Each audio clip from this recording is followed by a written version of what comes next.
Hello, everybody. I was doing that, and I didn't know that that other video was running in the background. Do you know why? Because I wasn't paying attention. Hello, my name is Joff, and normally I play in Shiro's game, who is over here. And today, because it's the last day of the month, I get to make everyone depressed, and we get to play my game, The Darkening Sky. Today, we actually have a new player with us, and we have Sphinx back for today. Woo! As a friend of mine once said, strap a set belt on the set, fuck a bog, and set back, relax, and rocks.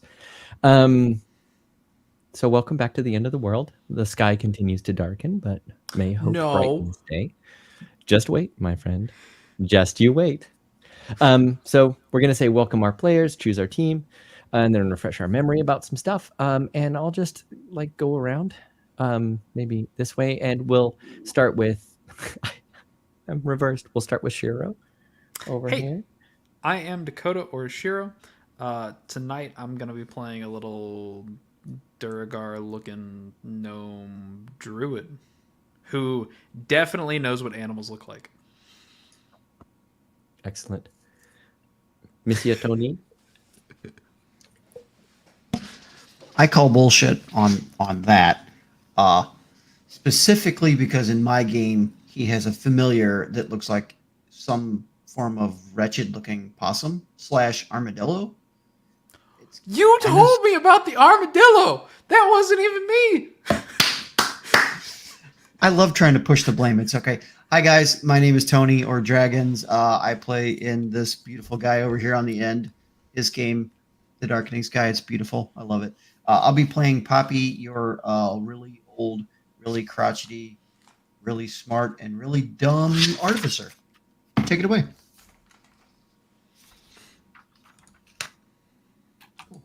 Sphinx.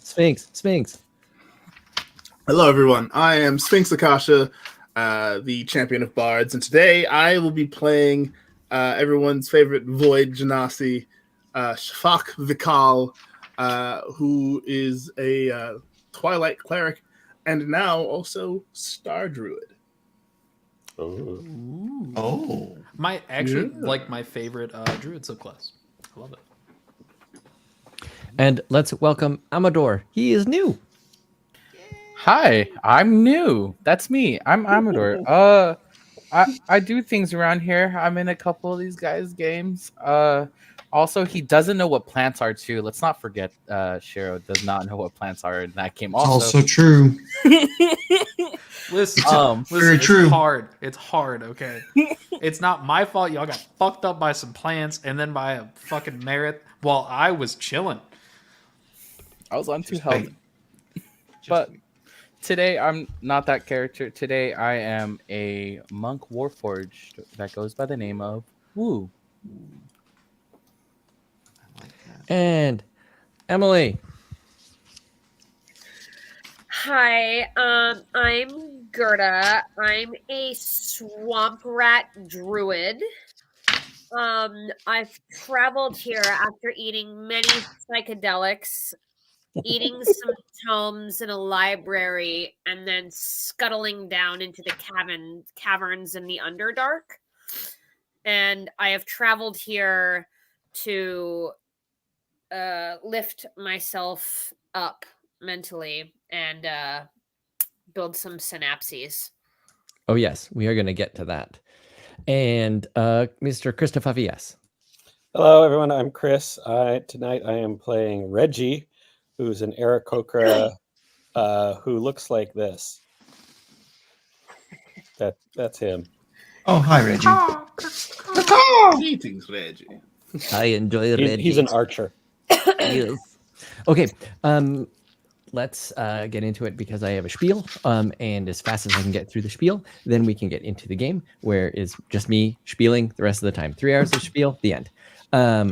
So just a quick reminder about some stuff that I like to do in case everyone has forgotten, and some are new. So this will be good. Natural ones still automatically fail, but in failing, there is an extra insight or knowledge gained that would otherwise go unnoticed. It may not be pertinent to the situation, especially since you failed, but it will be pertinent to the world. Reggie has made some of the most stellar nat ones, and realized a bunch of like mechanical things, which was pretty fun. I'm going to be keeping track of Dimensional spell stuff. levels, cumulatively and communally used during the adventure, as well as natural 20s. There is a counter that I'm keeping due to the law of power, because power in this world seeks power, and it's best not to be noticed, at least for a while. If you guys break a threshold of the counter, then something pretty catastrophic happens. No one's reached that level yet, so I don't think anyone has to super worry, but it almost got hit last game. But then you won, and I didn't get to do it to you. Crits work just like in Shiro's game. You get max damage plus a die, or you get to try for something cool that is outside of the realm of the rules. Like, I don't know, I turned him into peanut butter instead, and probably not that. And finally, you are highly encouraged to be creative with skill checks. If you can explain how the skill is being used, I will give you different kinds of information for different kinds of checks. All right, and just for our new peeps, the world that you are descending into is gray, desolate, dark, and dangerous. Each day, except for a couple of days ago, the light of the sun diminishes bit by bit. The landscape of Earth is scarred with the remnants of the ruin, which happened long ago. The only known haven for survivors is a perfectly hollow dome set under a mountain range where once a mighty city's proudest wizard spire now lays snapped. Some 5,000 souls eke out a civilization based on societal transparency, strict job roles, mutual cooperation, constant vigilance, and above all, furtiveness. If this place, the blind, is compromised, all that remain are gone. All our protagonists once hailed from the blind, except Gerda, who we'll get to in a second.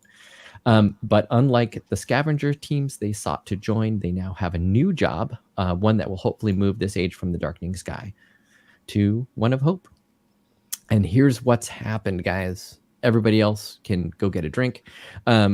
Shafak, you probably want to hear the end of it, and then our new players can listen to the whole thing, or everybody else can make faces. That's cool too. When first we started, our first team started off on their scavenger training mission to an oft-visited temple already picked dry of usable objects, only to free the god of war and to be beset upon by a horde of corrupted, which is a vile affliction that seems to take over sentient and non-sentient organic hosts, and one of the chief worries of the blind. In the haste to escape and survive, they traveled through a magical doorway that appeared at twilight and housed a room that once encapsulated the enclosed war. And then they collapsed the temple, and by they, I mean Shiro, and hurried through the door. The door took them to the library of Mach, hidden on the largest moon, Luna. After speaking with Mach, a genie and a protector of the astral sea, and learning that the sky darkens due to the lack of the gods keeping the machine of the universe working, and that the ruin was chiefly due to attacks made on the gods by terrible outside forces, they were spirited back to the blind with a wish spell, bringing with them much needed supplies, but also an intense scrutiny by the community. A meeting of all the councils and denizens of the blind was held, in which the team shared their knowledge of the existence of the absent or imprisoned gods and the plane protecting genies. In return, they were made aware of the scope of the losses that had occurred in the blind while they were gone, the awakening of the Warforged, and one of the team's venture to the underground and upside-down city of Hume, along with its 9 large gateway doors and 7 league boots, which are magic items that you all have. I didn't give them out. I'm so sorry to the new people. We'll talk about that later. These were means for fast travel across the globe. Members of another team were presented as well, and they were thrown together due to tragedies among their scavenger teams having lost comrades to dragons, corrupted, and the vast unknown. The community of the blind at large agreed that the Warforged, who could now be conduits for the voices of the gods, and the returning members of all of those teams, And the means of travel were too important to ignore, but could also be too dangerous for the 5,000 living souls there. And so they decided to make an outpost colony near the opposite citadel of Hume, where the traveling gateways stand. The blind would continue the mission of survival, and these extraordinary teams would follow their extraordinary circumstances and attempt to free the gods and create a united front against whatever was darkening the sky and killing the world. The first outing of Team C was last time we met, and it was to the ruined city of Tiefel, once the flourishing city of the Tieflings. Chased by corrupted, they were forced underground, where they encountered an ancient beholder and a very injured ancient gold dragon locked in combat. As the beholder and dragon continued their fight, the team split up to hold back white claws and scores of corrupted, while their fellows freed the god Light, who, once awoken, cleared the field of remaining enemies and disappeared suddenly, leaving the sky brighter in her wake. The dragon, however, didn't leave and now sleeps under the outpost, which has now had been renamed for her, Camp Thesrasa. And now you're all up to date, and we can all go to bed. Good night. Thank you for joining us on the Darkening Sky. Good night. All right.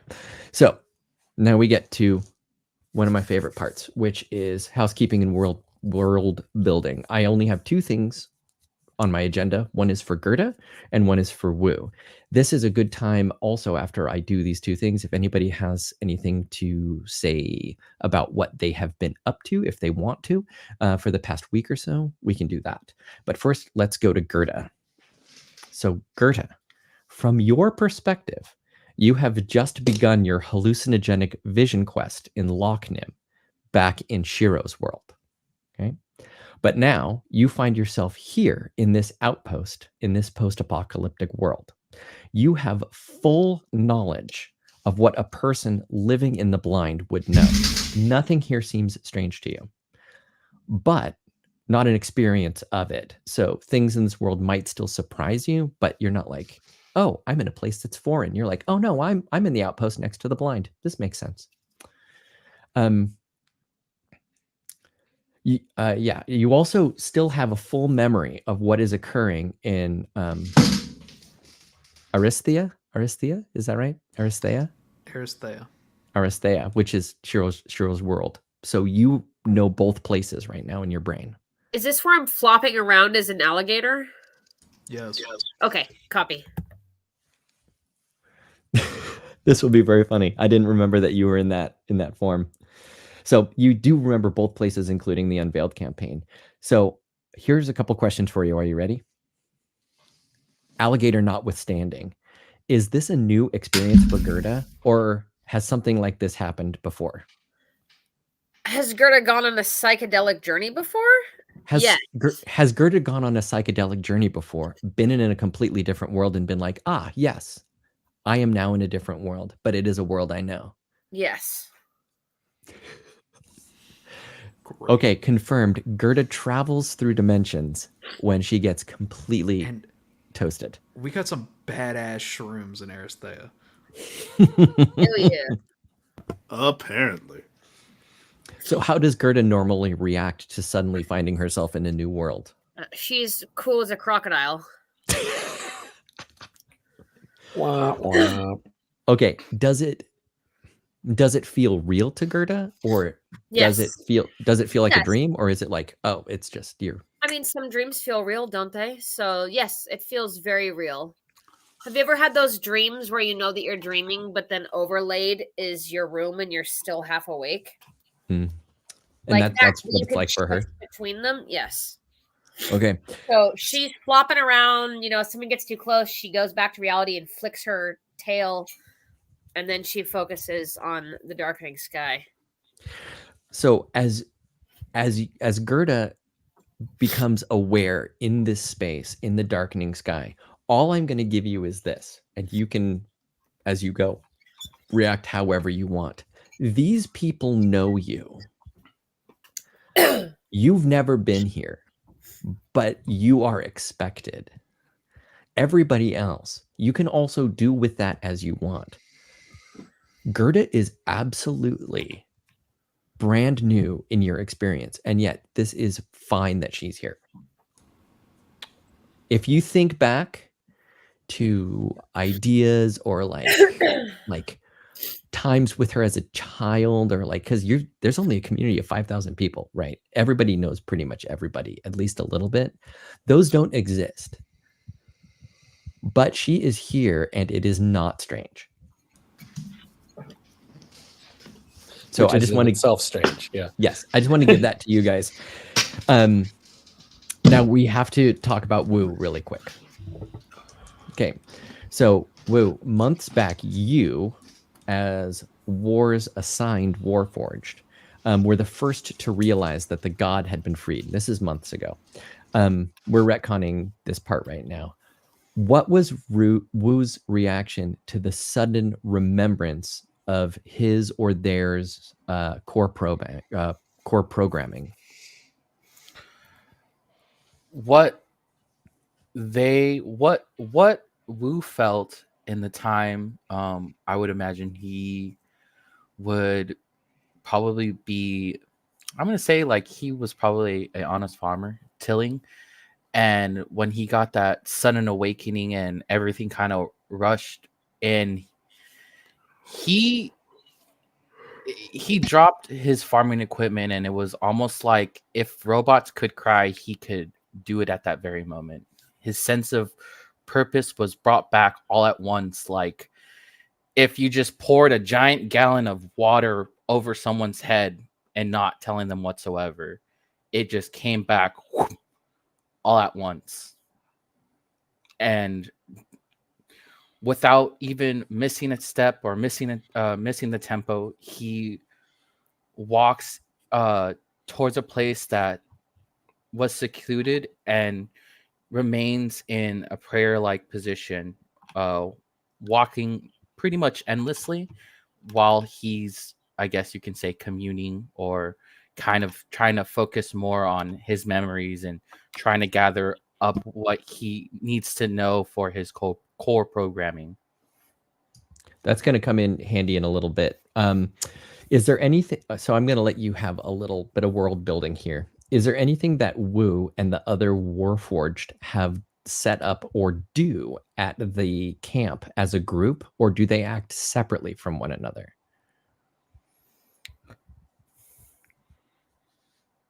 I want to say they would meet in almost like an Arthurian like meeting.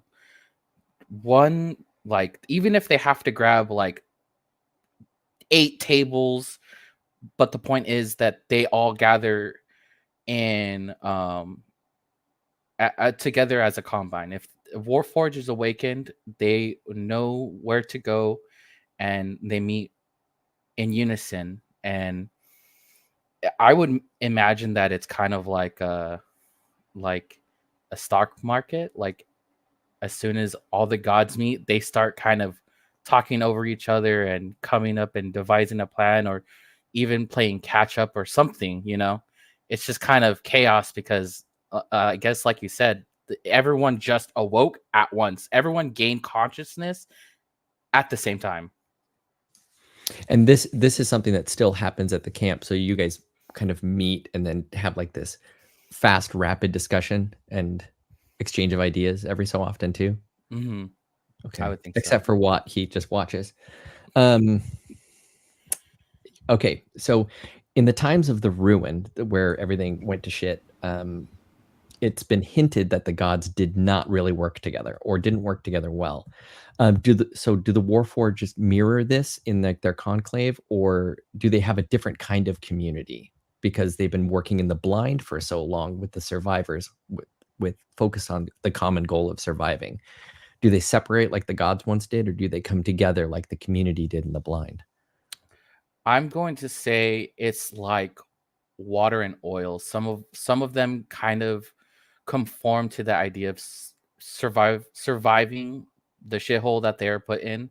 Others kind of regress back to the old ways, and some, I would even argue, some might get a little, not entirely physical, but it does get to that escalations, especially when it comes to different dichotomies and, you know, the polar opposites seeing each other. It just really depends on who's the mouthpiece for that god and what that god is like. That might also get a little bit more hairy, as only some of the gods have been freed. Not everybody has a god speaking to them yet. So that might be a cool little piece of contention among them. Why is Wu going on outings like one of the other Warforged we've met named Wall, instead of staying within the new outpost like Watt and the other Warforged do? I think Wu would go on these outings maybe in hopes to collect or to maybe find places that were once worship. It's always, and I will always say it's ended up in failure mostly, to try to find those gods or some semblance so that he can have some kind of direction, but usually it just comes to a dead end. There's nothing really fruitious. It's kind of like, beating a dead horse. It's like there's no point to it. That makes sense, especially where you guys are right now.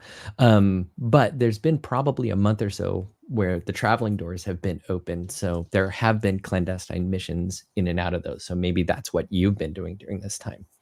I also want to say one more thing about Warforged going forward that I forgot to do for Shiro when he was playing Wall. If you run up against something that you find interesting, maybe it's like a glyph, or maybe you're in a place and you're like, I need a Hail Mary. You can roll a history check with disadvantage and see if you can pull a memory from an earlier time. Now, the way Warforged work, you're basically burning a soul for that soul's lifetime to power yourself. And when that soul is gone, another soul takes its place. You just pull it from the ethereal plane at willy-nilly random. But as you burn through those people, basically, your memory is only that long. But there are times that those memories will bleed through. So if you're like, oh, fuck it, maybe I can get something good out of this, give me a history check with disadvantage and maybe you'll find something randomly cool. All right, opened up for everybody else. Anybody want to go through what's been happening with y'all for the past week or so? Reggie would have been working with his sister Kandra, the foreman of the Veil Project, to do kind of a mini veil on the inside of the outpost. Incredibly smart. Incredibly to smart. try to keep it as secure and hidden as possible. And also he wants kind of like a moon pool escape hatch in one part of it, except it doesn't open into water. It's just free fall, so that he can like jump out if he needs to. You mean like down to the because you guys, oh wait, no, you guys are actually, we're up above, we're on the surface. You're on the surface. So like some overhang, right? With like you're a concealable hole in it that he can dive out and fly away. You're on the surface, and then there is a passageway down to the doors. Yeah. Okay. And this would be a way to get to the outside, not down to the doors. Okay. Yeah. Okay. So I do have a question. Is Reggie doing anything different, or is it just like the same veil? Because this is like a huge concentration of way too much power. he's letting his sister handle the details. Okay. Fair enough. Every little bit helps. Yeah. As much as can be done, as much as can be spared. We have a whole lot of level 7s chilling. And you also have magic items. Yes, I have that beautiful dueling gauntlet. Yeah, the dueling gauntlet. And if you want to grab a magic item, what did I say? Anything up to a single magic item up to rare? Was that it? Okay. Was that what I gave you guys last time? I think that was what it was. Yeah, you guys can grab one. I check with me. It might be game breaking, but I gave game breaking stuff to Shiro and I still almost killed him. So it's all good. Balanced character. That one was, I asked you not to make a balanced character and you did not disappoint. I asked you to do something awful. Gerda, how I'm going to handle your character because you are level 4 for Unveiled is I'm going to give you a blanket +2 on all your rolls. And then I'm every so often, if you cast a spell, I'm going to just say that didn't cost you a spell slot. And if you do damage sometimes with your spell, I'll be like, hey, roll an extra damage along with it. So I'm just going to try and, with what you have now and your understanding of your character, I'm just going to give you a little power boost. Okay. And you guys ready to go? Okay. Now we actually start the game. It only takes a half an hour to get into it. And now and here comes perfect timing. Is there anything that Poppy's been doing for the last week? You don't have to if you don't want to. Your headphones not working? Do you think I'm attractive? Hold your headphones if you think I look really good. Yeah, that's what I thought, man. That's what I thought. It's gonna be fine. Ciara spent the last week arguing about what real animals look like. Well, so here's a funny thing. Right now, Gerda is thrashing around as an alligator going... Exactly.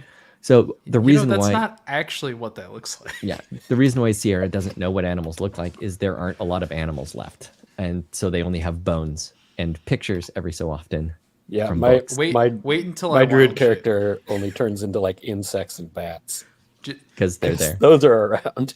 Give it a little bit and you will see what happens when I wild shape. All right. As always, I start with my flashback that your characters don't get to know, except I'm going to say Gerda gets to know this. You just have this vision. Gerda, you have this vision while you are thrashing around as an alligator. All right, here you guys go. A slender white table. 2 slender chairs. 2 slender men sitting in a room of ambient white. A white that matches their thin, long coats and nondescript garments beneath. A flickering, fading white, dimming, teetering and teasing a final darkness. The man on the right, a stunning black man with high cheekbones and graying dreadlocks tied up in a top knot, yet still reaching the small of his back, purses his dry lips and squints his deep hazel eyes, bracing for the reaction of his peer. The man on the left, a gaunt Asian man, perhaps once handsome, but frail from worry, work, and perhaps the onset of malnutrition, peeks piercing, stern, and calculating eyes back at the man on the right, over a thin glass pane held in his hand, glowing with a symbol that would be recognized by anyone in the blind as the Weaver's Knot. It works how you, says the man on the right. I know, Lawrence. I know it works. But do you know what this means? Well, I know Emily will be happy. I mean, we can grow plants again. Yeah, but no. They won't be plants anymore. They'll be plants and also... Yeah, sighs the man on the right, looking down. And also. Some time passes in silence, in sadness, in resignation, and finally, perhaps, in hope. The man on the left, smoothly and gently, slides the tablet onto the table. A soft glow on dim white, on dim white, on dim white. He touches the imperceptibly trembling hand of the man on the right. Yes, and also. But is also a bad thing? Right now, here, where there is nothing left but us, and then likely nothing left. Lawrence, I'll take also, and so will all the others. And maybe I can actually help with this, so it's able to be directed, controlled. Maybe we can use this to weave back a version of what we lost. It won't be the same, no, but it's hope, it's life, and really it's our only way. Both men regard each other wordlessly, soundlessly, and weep in the room. The light flickers. Hey, where the hell are you guys? What am I supposed to see? Emily shouts from the hallway beyond.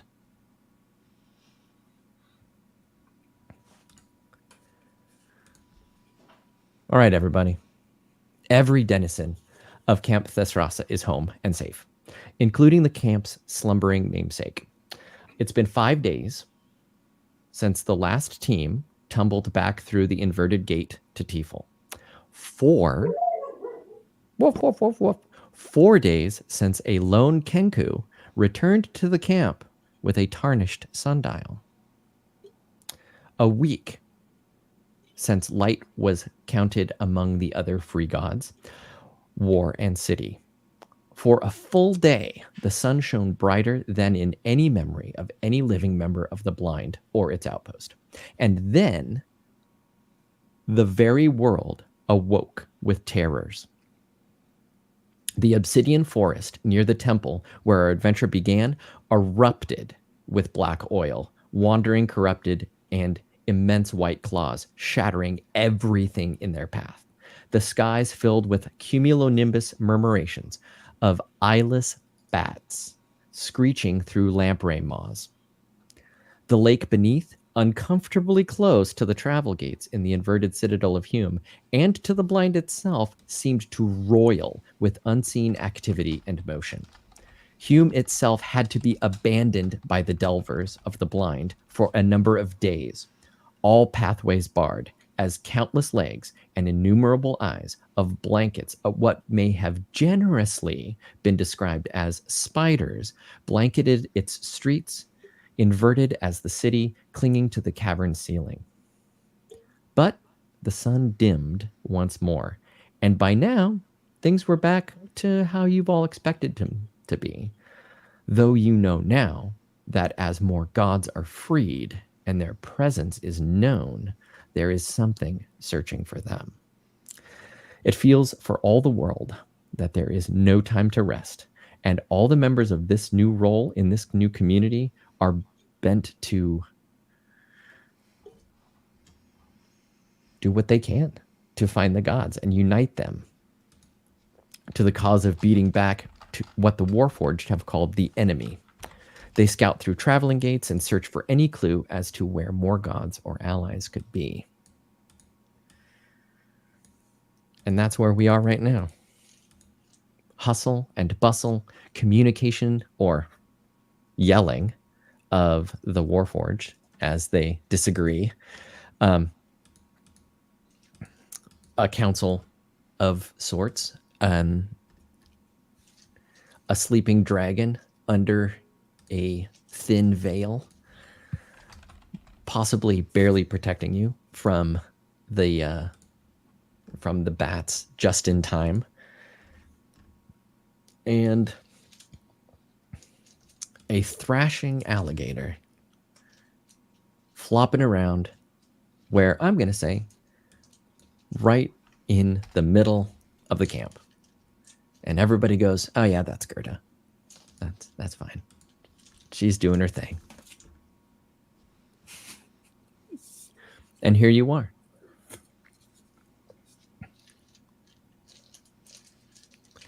Let me grab something right here. Wind, who is the Warforged, who aligns with Tempest, who has not been found yet, slams on the table while all the Warforged are bickering and says, we should all just go out and not have teams. We just all go out, each one of us. We all take turns. There's 9 traveling doors, and there's 12 sets of boots. right? None of us are wearing the boots. Well, Wall's wearing the boots. Woos are wearing the boots. Like we should be wearing the boots. The other teams should just be going through the traveling doors, and the Warforged are the ones that should be moving all over the place. Watt goes, Watt does not want to move. Watt is going to be here. And Welcome, who is the Warforged for City, says, yeah, Watt, but you and me, we've already heard from our gods. The rest haven't. And Wild, who is the Warforged for Nature, goes, everybody calm down. We should all just be waiting for word. And Wither, the Warforged for Grave, literally flips your table. He literally just flips the table over, and all the Warforged are like, in disarray. Okay. Wu is gonna stand at this point and kind of give is gonna kind of clench his fist and kind of punch his fist through the table that he's sitting at. Just kind of punch, and it kind of snaps in half, trying to get all the other Warforges' attention. Everybody looks at you, and Dakota, if you want to play Wall right now, you totally can. Everybody looks at you, but yeah, say what you're gonna say. Thank you. He says, "Thank you. We cannot just travel the walls willy-nilly." Wow, willy-nilly was not a word I should be using as this character. What is this willy-nilly that you speak of? No Who's worries. Willy and why are they so nilly? And where is Vanilli? What? And are they with Millie? Are they very familiar? How silly.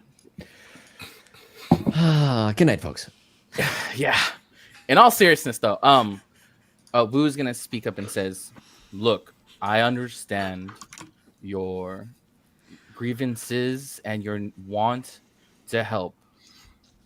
I feel as though if you have not have an awakened God, that your adventures would be more than fruitless. For even I, who has awakened himself, has come to many stumps, many dead ends. You're simply just throwing yourself to the wastes and to the oh my god, and to the elements, and it is simply not worth the risk. We, as the voices of our gods, the chosen of our deities, the speakers of our domains, we have a special place here in the material plane, here in this place in the blind. We must not hastily travel again, because we risk the loss of life. We risk the things that we know. We are way too valuable to simply throw ourselves away."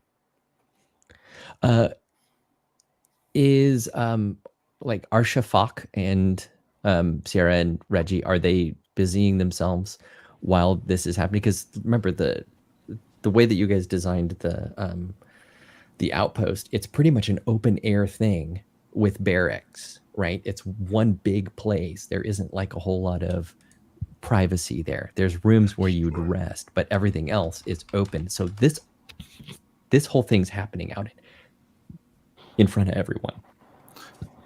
I would say Shafak has probably been somewhere nearby, reading one of the copies of the tomes that we took from That you the copied, library. that you That we copied copied. from the library, because That you we- can't yeah. take anything from the library. Right, yeah, that we copied from the library. And he's- Tig is more than willing to share those because Tig runs the outpost. Oh, cool. Yeah, he's just kind of sitting there reading, and also just kind of trying to reach out with his self to feel the stars that he remembered seeing while they were on the moon as a way of communion. But like sees that happen and like, or hears that happen rather, raises his head from the book, starry eyebrow raised. Is everything all right? While this is going on, everybody who's there, and Gerda, if you want to be there, you can be there too. Give me a perception check. Oh yes. Yeah, and that's and I roll what for that? D20 and then add your perception. Sorry, everybody, I'm really new to this. Oh, good. Welcome. You're good. Welcome. Yeah. Yeah. Okay. And I add +2 to everything, you say? Not yet. Keep these normal for now. Okay. So then that would be 21. 21. Damn. Curtis. Got a 21. So Shafak got a 17. 17. All the Warforged turn to address Shafak. Did anybody else roll? Reggie got an 8, so he doesn't. An 8. He's busy practicing his archery. There's stuff set up for that, so yeah, definitely. Were those the two highest, or? Okay. Shafak, as you say this, all of the Warforged turn to you as you would expect, and start to all disagree as you would expect, except one. One is doing the Warforged version of the 1,000-yard stare, and is not even paying attention to you. Gerda, with that high of a roll, you see this too, but you realize that Weave, the Warforged of Arcana, is mumbling something under their breath. I can't Gerda's hear got you. some huge ears. Oh, did you rat turn back into ears. Rat Woman? Oh wait, yeah, I figure I'm crocodile in the other realm, and then as I gain consciousness here, I'm my rat form. Oh, cool, because I was playing that you were flopping around as your... I was flopping, and then you see me slowly become this rat crocodile. You're repulsed, your gorge rises, you choke it down, and then here comes this slightly moldy rat woman. Shafak shrugs. Still a fake animal. Still not a real animal. Still entirely fake. I'd like to point out.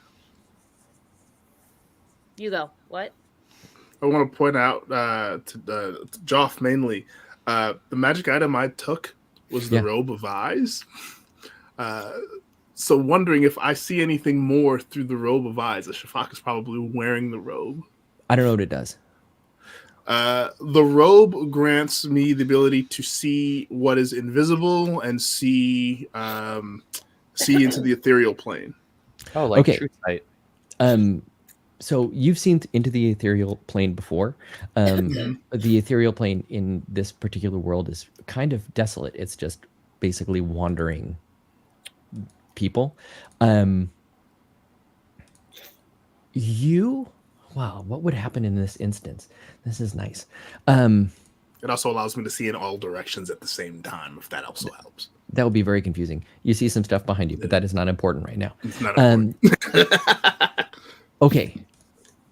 You see just like you saw the figures around War's encapsulation, you see one of those figures whispering something into Arcana's ear, or into Weave's ear.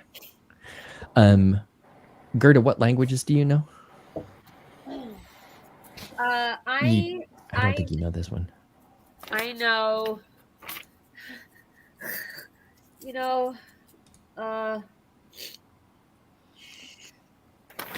I'm sorry. You're gonna have to come back to me. Okay. I doubt you know Aquan. So you don't recognize the language that is being muttered. But there's argument all around you guys right now. It's a din of Warforged disagreeing. Oh, brother. Dang, I just got them all back. I think War at this point kind of sees that it's a little fruitless and kind of just sits back and just lets them bicker amongst each other.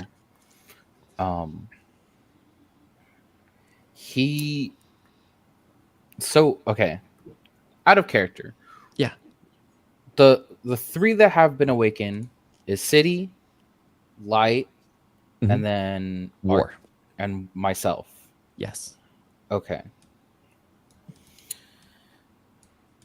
Okay. This is a peculiar situation. As you see, well, as you let this kind of spread out, and like the disagreement and the way so many of these disagreements do, you see the Warforged pool into various groups, either tired of the conversation or still arguing. And by now, everybody sees that Arcana is still seated at a table that is, or sorry, Weave is still seated at a table that is been removed, and they are just locked, whispering something. I think Shafak will actually get up from where he's sitting and will very casually kind of wander over to Weave, and will kind of look at Weave, look at this ethereal being he's talking to, and look back to Weave. Who is your friend? Weave does not regard you. And he looks at the ethereal being and waves to see if he can get the ethereal being's attention. Ethereal beings are never going to interact with you, and Shafak knows this. It was a gamble. Well, this week, he's more and more curious as we go. And he will just kind of pick up a chair and sit next to Weave and just kind of observe what's happening. Give me a whatever role you would like to use to. Actually, I don't know what I would use for this one. I would normally go straight perception, but if you have a different role that you want to use, I want to hear it. I'm going to go ahead and use perception. Okay. The answer is always perception. The cloak gives me advantage, so going to go with that. Let's see, double sevens on the die, so it's a 10. Oh, it's 10. You know that they're speaking a language, but you also know that you do not know it. And it's Fair. It's really breathy. There's a lot of like exhalations. And with a 10, I'll give you that it's repeating. Whatever they're saying is the same thing over and over again. Seeing how do you pronounce your name? Shafak. Shafak. I approach Shafak and we've kind of seen that Shafak kind of took a seat there and is just kind of investigating him and just taking a look at his whole being. And I'll approach and kind of put my hand on Weave's shoulder and give him a little nudge, and we will speak. Smart Weave. Are you feeling okay? Is everything all right there? Give me an investigation or a perception. Or if you'd like, a history. Let's try history. Let's have a You little can- fun here. You can have advantage for the history, Mr. Warforged. Oh, thank you.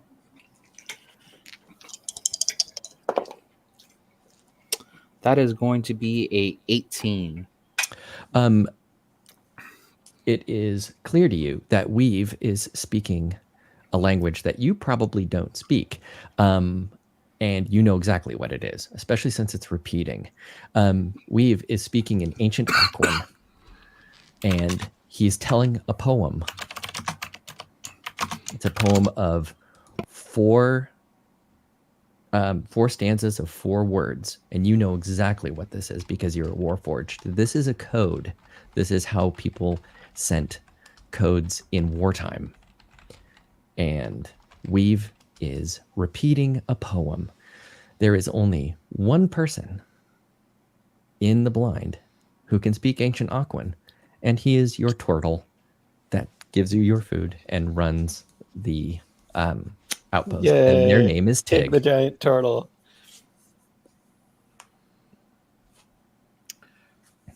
I know this turtle. Oh yeah, Tig is fantastic. Everyone knows Tig. Tig runs the outpost. I'm gonna say, young Tig is Shafiq. College of Lore, right? Yes.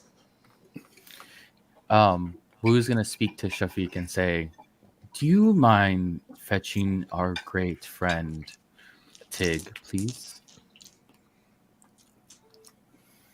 Shafak kind Shafak. of is startled, startled out of watching this. Unsure if it's a conversation between Weave and this ethereal figure.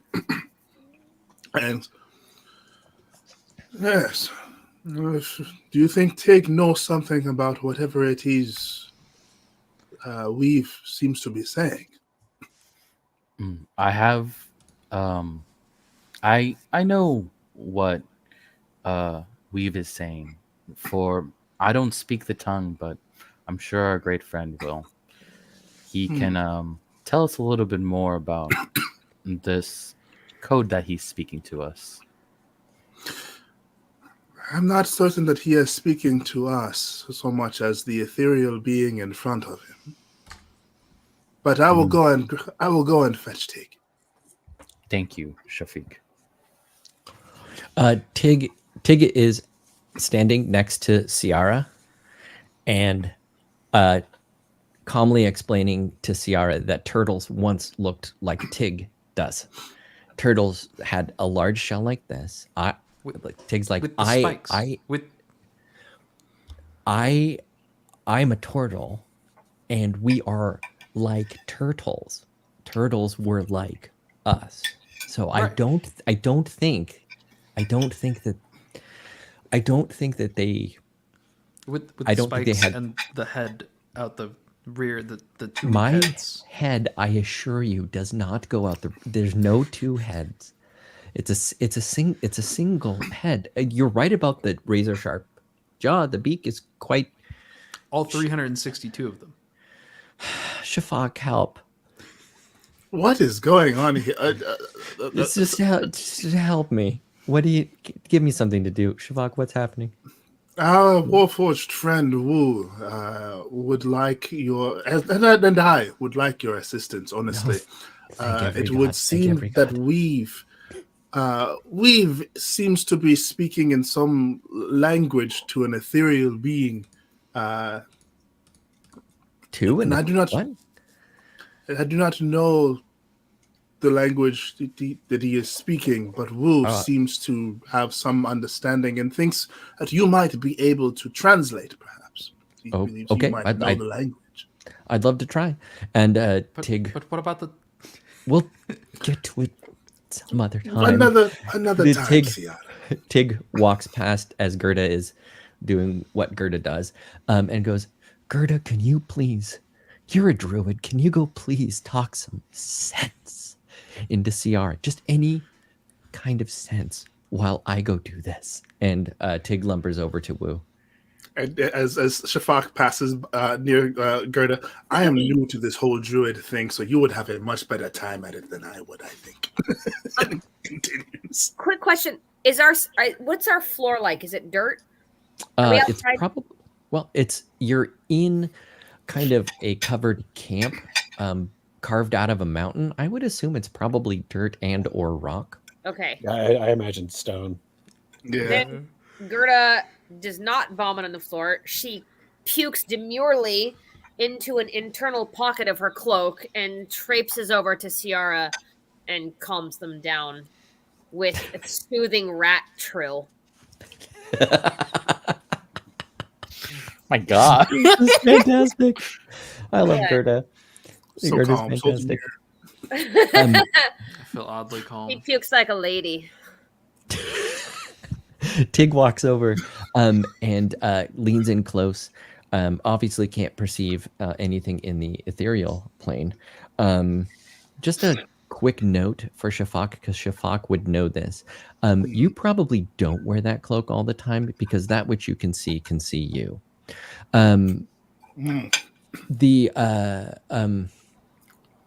So Tig leans in.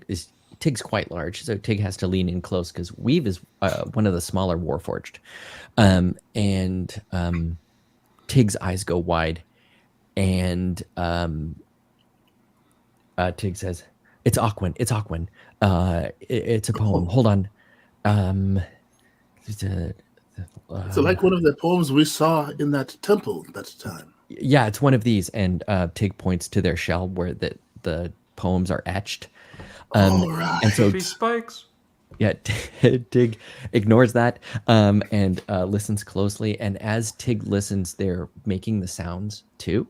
And as Tig makes the sounds, the poem, like that, the sort of matrix of 4x4 words etches on the back of Tig's shell.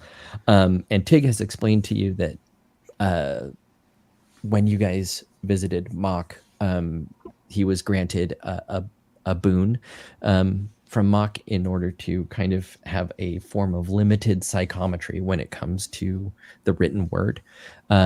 So they can kind of see where the person was when they wrote it, or what the person was feeling, or things like that. And after a short time, Tig kind of snaps to, and Weave doesn't stop. Weave is stuck like this, even after reciting the poem. And Tig goes, "This is the weirdest poem I have ever heard. It doesn't make sense. Normally the lines refer to themselves, and that's how you get meaning for each line, and then contextually you kind of figure out what this is. But this is I can't contextualize it. This is like landmarks. Does that make sense? Like this is like the first stanza is mountain, and then normally if you had mountain there would be some words like, if it like about the mountain or about Sure. the thing that's happening, right? To make an understandable sentence, right? This is mountain up, but not the up that would be I go up the mountain. It would be mountain up, like forward, like mountain forward 3, like the number 3, mountain forward 3, and spire, mountain forward 3 spire. Like it's not reading like a poem, it's reading like directions. I was going to say it sounds more like directions or instructions. Yeah. And The rat person eat it? Sierra, could you talk some sense into Gerda? I'd love to have no, Gerda, if you need to eat the poem, I can write it down. Oh, sorry, this is a verbal poem. It's not written. No. If you really want it, I can write it. No, it's fine. I comprehend better, through the stomach. When you eat things. I was just trying to help. We appreciate if it helps, that is great. I really appreciate the help. Thank you, Gerda. This is Still definitely working on rats being Shif- able to eat things. Shafak. I think this is directions.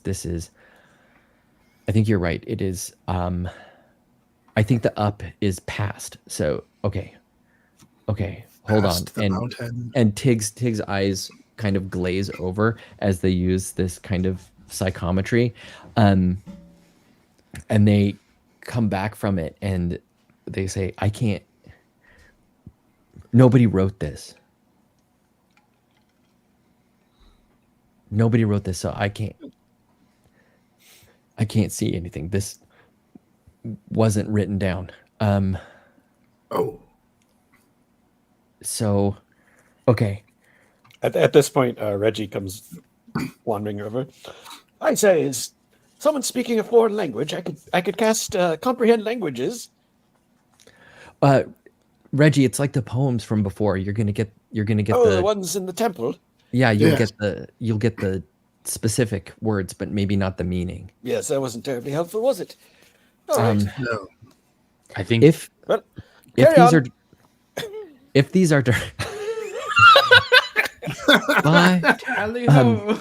If these are directions, I would read them like this: past the mountain with 3 spires, over the chasm of maybe gorge, over the rocky deep. That's what it literally is, but that might be like a cavern, like a big, like a chasm, or like a, yeah. Over the mountain with 3 spires, past the rocky deep, into the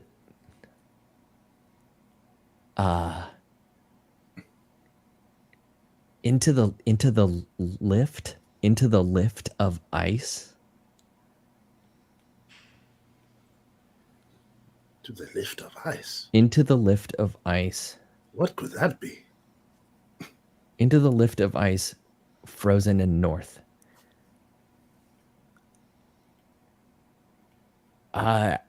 That's what I've got. Past the Reggie mountain with looks 3 back up. spires.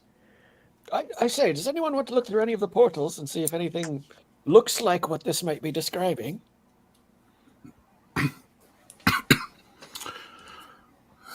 It could be worth a look. I'm. Be better than nothing.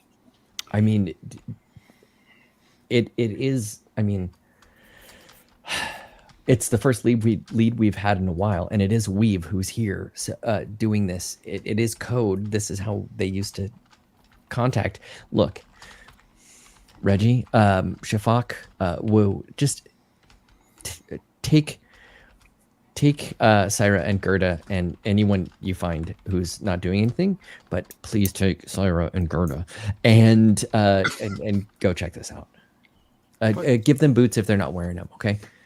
But the shell. this way. and the- Ciara, we will talk more about the shell later, my friend. we should. Yeah. Uh, Let's go. Poppy, are you busy? Test. Can you hear me? Yes, Loud ma'am, and we can hear you. clear. Are you busy? Loud Thank you. God. No, I'm not busy. What can I do for you? All right, we're going to look through some of the portals downstairs. I just have see to if- pause for a second because this is absolutely perfect, because this is what it would be like, because Yes.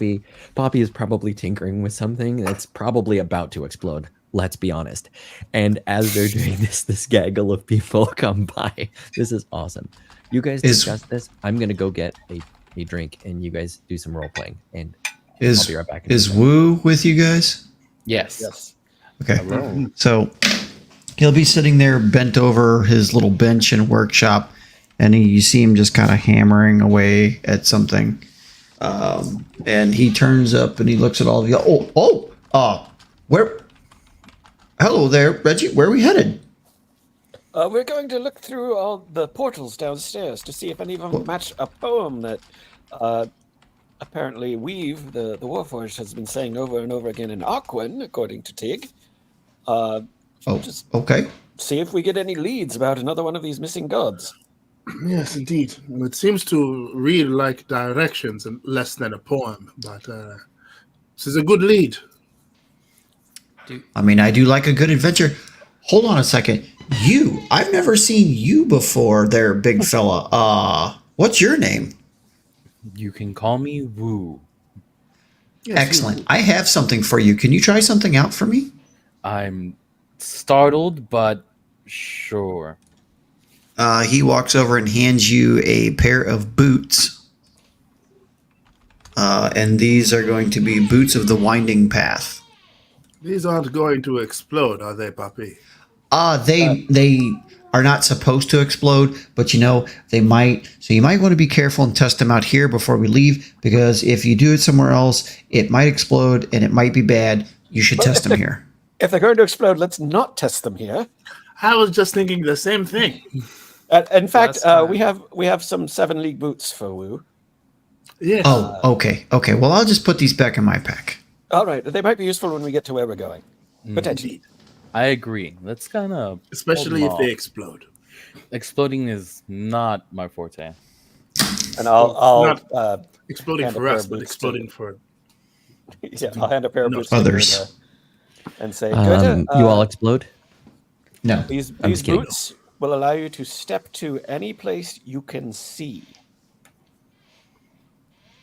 Perfect.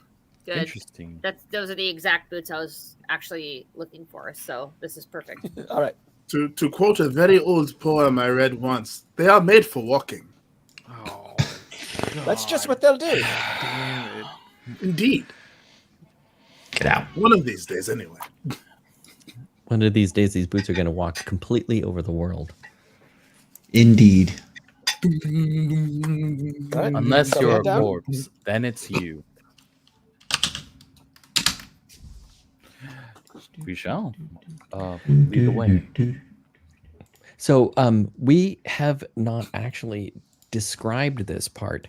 What is it like moving from the Oh yeah. from the camp down to where What's the these? pathway like? Yeah, what's the pathway Ooh. like? Yeah, what is that like?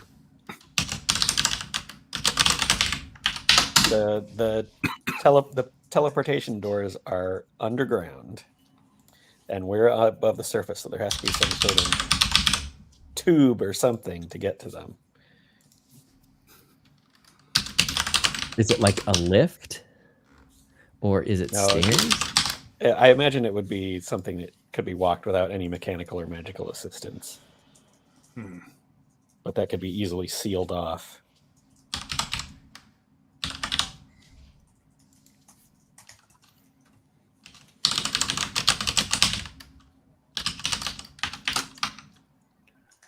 Waiting for me. Huh? They're waiting for me. Okay. I think Tony is typing something. Yeah, I'm trying to fix something else that's now broke. So How about this? What if there is, because you have a number of massive Warforged, right? That live at the camp. Like Watt is a good 9 feet tall. He's huge. He's like you can barely call him a medium-sized creature. He is gigantic. And when Wall's around, there's pretty much 2 of those.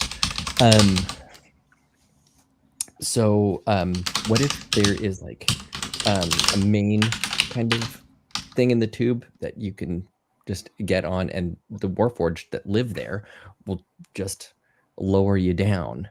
Like a dumbwaiter. Like a dumbwaiter. And then that in itself is kind of a bulwark against people coming up, right? Because it can be a plate, like a heavy plate that's suspended by chains or something like that. The danger, of course, is that if it breaks, you're not going down there. So maybe there's some sort of emergency stairs. But Around the edge of it or something. yeah, I think it's a really good idea to have some kind of distance between you and something that is a strong wall thickness away from a very large fall into water that is scary. I'm not playing Wall this time. Haha. I just ran and got like a beverage. Does anyone need a break for potty or anything like that? You can go and come back.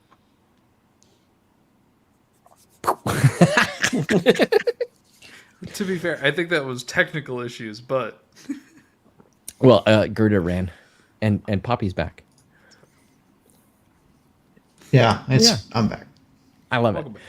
So everybody piles on this, and let's say Watt is the biggest Warforged, but let's say there's also a incredibly strong Warforged. How about World, the Warforged of Earth, is also a monolith of a machine, and they safely crank you down slowly.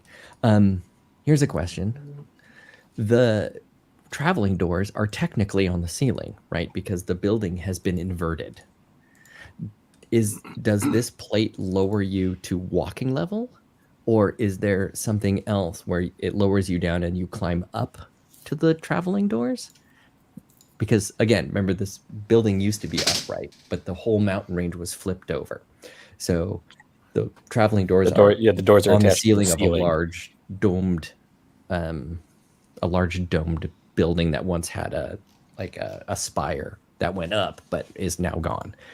So does We this have built plate some sort hold of you? scaffolding. Oh, easily. I'm asking you guys what it looks like. Yeah, some sort of rickety scaffolding. I think would be cool. It's the best scaffolding ever. Thank you very much. I heard I the term built it rickety. myself. Canon, it's rickety because of Poppy. You know, Super fucking rickety. I just don't care for what's going on here right now. No, here, let me follow me on this No, I'm logic. totally fine. How big is Poppy?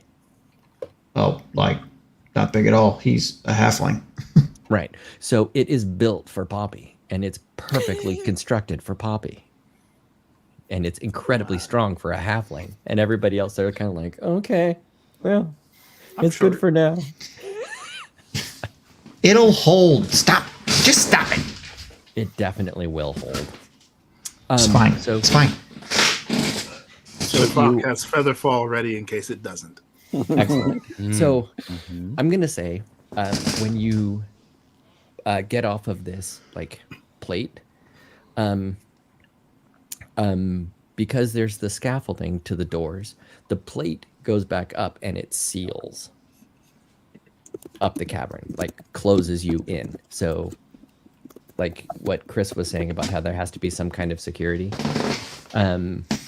you're kind of locked in there. The plate is hanging down like a weight over the exit. So you are now down there. Even Gerda. Gerda's there, everyone's there, and you are confronted with the 9 traveling doors to the main cities that once were. The gateway to Tiefel has already been traveled to. That's where light was found. And past that, there have been sorties, but it's up to you guys at this point. I have an idea. Are these doors? Would they be laid out? Do you suppose directionally, meaning by which the doorway to the north would lead somewhere to the north? Have we actually confirmed or denied that? That has not been tested. I'd like to also ask, can I get like the first time experience? Can I get like a layout on like how the room would look, the doors would look, and how they would be paced amongst each other? Oh, that's awesome. So you're in a round room, on the floor, but the floor is no. Hold on. Okay. All right. I'm gonna tell you what the room looks like, and then we're gonna flip it upside down because you're hanging from the ceiling of a cavern. The whole city that you're in right now is upside down, attached to this cavern. So it would look like a large circular room with a domed roof that once had a spiral staircase up to a spire. The spire has split off and broken, Remnants of the spiral staircase are still there, but the hole that would be going up into the spire that is no longer there has been sealed. Because, of course, right now, if you went through that hole, you would fall to your death in hundreds and hundreds of feet into an underground lake. Okay, so that's that. The roof is sealed, but again, the roof is beneath you. There are 9 equally spaced traveling doors. These traveling doors are incredibly wide. They are archways with gates, like you would see to towns. And they would be like town gates where the gates would open and you could fit a cart, a very large cart of goods through, or 2 small carts in and out at the same time. These are like town gate sized. They're very large. Okay.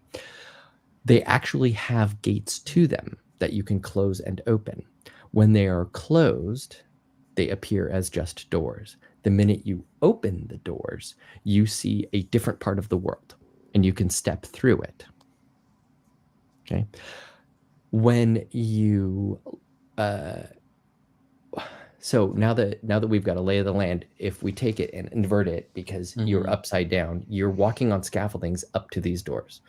When you look through the doors, you see right side up. Okay. Okay. When you step through the doors, it's very uncomfortable because you step through right side up and flip so that you're right side up. So it's never a good way to go. The magic You have is to be really careful not to land on your head. yes, you do a flip. We'll When note that not to land so- on its Do a head. barrel roll. Yeah, exactly. Do a barrel roll. It forces you to do a barrel roll. You press Z or R twice, and you do a barrel roll. You have no choice. The gate to Tiefel, basically, I'm just gonna shortcut it and say, if you open the gate to Tiefel, you look out and you see Castlevania. I love it. But the other doors haven't really been explored. So you guys can look around. And to Reggie's point, no one has seen if it's directional. And I just got a really awesome question in the chat, which Tony sent, which is not a silly question. It says, how do these doorways break the law do these doorways break the law of power? They don't break the law of power. When they're open, they are a teleportation spell, and they count towards my little counter. So the doors aren't kept open. Otherwise, you would have an open teleportation spell all the time. And going back to when City was freed, when all the doors were open at once, a lot of activity happened in the lake below, to the point where when City fled, when the god fled, they kind of used themselves as a decoy to lure whatever was down there away, which the people didn't get a chance to see. So here you are looking at all these upside down doors showing right side up places. If you open them. If we open, Let's Yes. let's let's see. It was something elevator of ice, a lift of ice. What was it? It was a Past the mountains with 3 spires, past the rocky deep, into the lift of ice frozen in north. Frozen in north. All right, let's try a door to the north. See if we get any tri-spire mountains, chasms, icy lifts. See what we see. That is not a bad idea. Anybody have a compass? Let's try That way. I'm a bird. I'm not going to be an asshole. I was just joking. You I'm a guys know where north bird. is. No, I'm a bird. I have internal compass. That's true. True. I would like to think I have a compass in my bag of gadgets, and stuff. Is it a functioning compass? I can't promise that. it's an exploding compass. Also, what Right. the hell does a compass point to here? Like, how does that Would it work? Oh my spin? God. Oh my Oh, gosh. yeah. All right, are Yeah. you ready for this, guys? Yeah. Okay. What is a bird's internal compass on? It's magnetic, right? I think so, Okay. yeah. And there's a compass. All right. Poppy. Where's the blind? It's in the northwest. Okay. All right.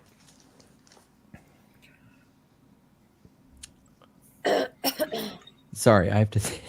This was a hard one. I didn't even Visualize. think about this. Yeah. Okay. So Welcome Reggie, to D&D. Reggie, you have an internal compass as a bird, but you have learned. You have learned that the pull that you would feel that goes to the north is not. You use that pull to point to north. If that makes sense. From where you're at, the pull doesn't match the north that you would see if the sun goes by. Right? The sun still goes, west east, right? Or east west. Rises in the east, sets in the west. That still happens, right? From where you are in the blind, the pull you feel as a bird is kind of south. Shit. It's kind of. Fuck. Are you okay? Yeah, no, I'm fine. I understand. Sorry, I'm not muted. Oh my god. It's all good. So the pull you feel is the same thing that Poppy's compass points, which is kind of from where you guys are to the southeast. But you just because you've lived it, that's like that pull isn't what north is, and you can use that to kind of know where it is. So I just want to put it out there that the pull you would feel as a bird is not like the magnetism is not the polar north. Right. But I can orient myself with it. Yes, to yes. Figure out which way. Poppy, it's actually north. you are absolutely sure that north is pointed not the way that Reggie is going right now, because your compass definitely points north, which is actually Look, you're going the wrong way. You're going the wrong way. Just telling you, you're going the wrong way. All right, let's try this door. Going He the is a wrong way? bird. He migrates north. There hasn't been migration in thousands of years.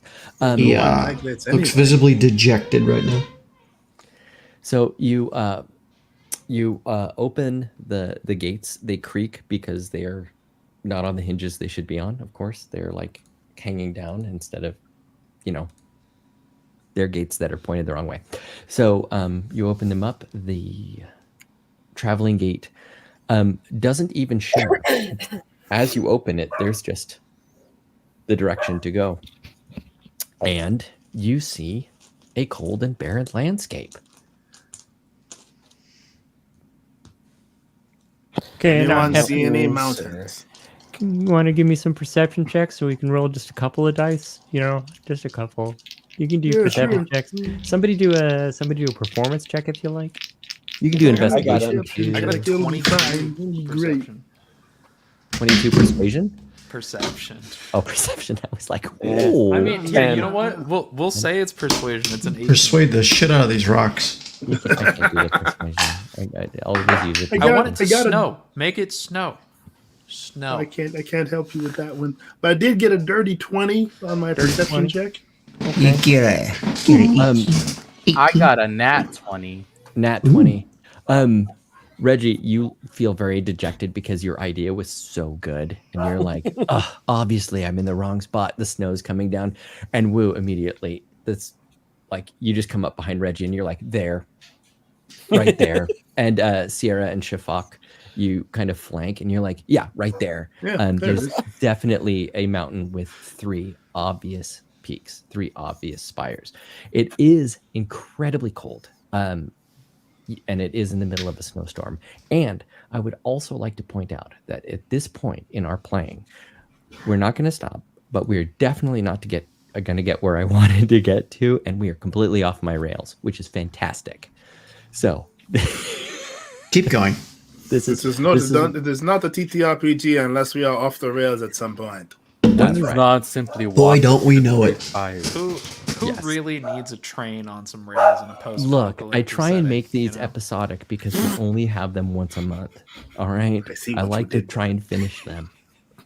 I don't see what you did there. Anyway, you guys see the peaks. And you are all wearing 7 league boots. I'd like to Anyone step else to the have top of the resistance mountain. to cold? Because if no one else does, I feel like we are going to need more than what you are all wearing.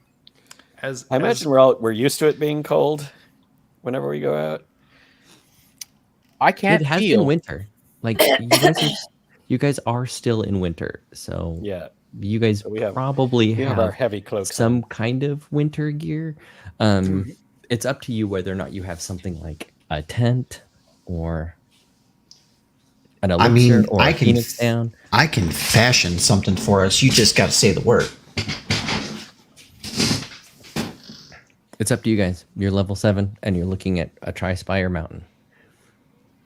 I'd say Shafak, being a former Oh, shoot, I medic, gotta write probably this down. would have prepared for something like this and would have brought like a tent and sleeping bag and gear to like deal with it, because you can't count on everyone to have cold resistance the way he does.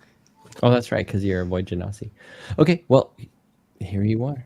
The gate is open. You do know the longer the gate is open, the more magic you're exposing. Well, I guess I'm going through. I follow. I follow. out Yeah. we go. Out we go. All right. There is that terrible sensation where you are supposed to be walking forward, but you twist mid-walk. But I'm not interested in people falling over, so I'm going to say, unless you would like to fall over, everyone passes through this gateway normally. Gerda, this might be very strange for you because I don't think you have ever teleported in your life. Me? Gerda. Gerda. Gerda has slithered through so many types of matter, whether it be matter or solid or plasma or whatever. She's feeling quite well. Then this was actually an incredibly fun experience for you. You're like, oh, hey, wait, this is just like when I'm thrashing around the ground like an alligator. This is perfect. And you are instantly in a snowstorm. But unlike where you live near the blind, there's no ash in this snow. This is actually icy snow. This is cold snow and not some sort of weird material falling from the sky. And you see, far off in the distance, the mountain. Shall we aim for the peak of the farthest one? Well, you seem to be right so far, so why don't we just follow you up there? All right. Everyone ready to step? Yeah. And step. And step. As you engage the boots, so just remember, the boots have 7 charges, which means 7 actual steps. Okay, they do recharge like the next day, but you roll a d6 to see how many steps you get. So as you step, it's like the rest of the world comes to meet you, like stretching a rubber band, and your foot comes forward until you find that spot that you're looking at. But it's a very weird dynamic because you can't see the spot clearly. You see the spot as well as you can from where you are. So you step to the spot where you are going and hope that there is a place for your foot. The magic of the boots means you can't step into the air or step from the air, but you don't know if you're stepping onto something that's going to hold you. But in this case, you all, with a little bit of pre-planning and pointing out which peak and which part of the peak. You all go there, and the world snaps back like a rubber band. When you I will get never there, get used to that. let's see, how many over here are there? 1, 2, 3, 4, 5, 6. Let's put that counter at 20. Okay. When you get there, make a check, and you can make whatever you'd like. You can I'm make. gonna roll perception. You can do perception. You can do survival. You can do Arcana. You can just tell me what you're rolling and why. I'm gonna do survival. Okay. Perception, that gets me an 18. 18 perception. Okay. I got a 23. Okay, let me resolve these and we'll kind of do them in order. A 23 survival. You get up there and you realize no amount of winter garb that you have at the blind is going to deal with this cold. You will not be able to stay here. Like, this is not a place to make camp. This is a freezing death waiting to happen. That's what your survival tells you. Shafak, you said 18 perception? Yeah. On an 18 perception, when you land up here, 18 perception, you feel seen, like a kid who just watched a scary movie and has to get up in the middle of the night to get a glass of water. That is a very spooky feeling here. You're like, should I move? I don't want to move. If I turn around, is there something behind me? That's how you feel right now. What did Reggie roll? Reggie rolled. What did I roll? I have it saved here. I rolled a 15 for investigation. A 15 for investigation. When you set foot on the ice, on the top of this mountain, the ice gives way, and you look down at your taloned foot, which is cramped in this boot. It's not very comfortable. Yeah. And underneath is black obsidian. What did Poppy roll, and what did you get? What skill and what did you get? I rolled a 17. And I used hold on. I also used yes. Performance? Yes. You did a performance check? No. Perception, I'm sorry. 17 on perception. You and Shafak, as soon as you step on here, show this share this very knowing glance at each other. Like, you both snap to and look at each other at the same time, like, we're in the wrong spot. This something is wrong here. I feel bad. What skill did you roll, and what did you roll? I rolled a history check at disadvantage to see if I remember anything from maybe a past life. Oh shit. Okay, cool. I didn't do well. What I got did you get? 10. You got a 10. You get to the top of this peak, and you think to yourself, like, was I ever in a peak like this? And you have in your mind the briefest of flashes of a battle in the snow. You're armed with some sort of weapon that you don't have now, for sure. And you know that because you would never hold a weapon now, right? Right. You'd never hold a weapon now. And as soon as you have that thought, I would never hold a weapon, that memory fades. Okay. It's familiar. Gerda, what did you... You're muted, my Gerda friend. Gerda. unmute yourself. Can you hear me? Excellent. That was perfect. Okay. What skill did you roll and what number did you get? Add 2 to it. What? I'm really sorry. I had a bit of a situation where things were With spilled. water. Nobody's responsible. It wasn't Gerda's fault, but by any means. But what am I rolling? You can roll any skill you want. Skill? So you could roll a perception or a survival or anything that you see on your list of skills to ascertain your environment. And if you don't want to, you also don't have to.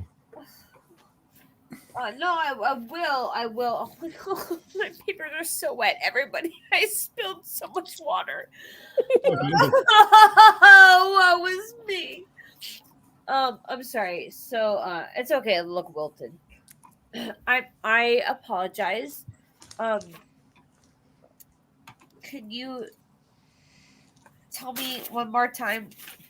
Why don't you find perception and roll one of the D20 weird cubes and add your so sorry. perception. I'm so sorry. Everything's wet. I feel terrible. Oh, no. Perception. You're good. Ugh, how embarrassing. The last time I spilled something on my character sheet, it was Mountain Dew. Ladies and gentlemen, I was It was water. It's 15 not years my old. table, you know. Good old mountain. Hey, everybody. It's my D20, right?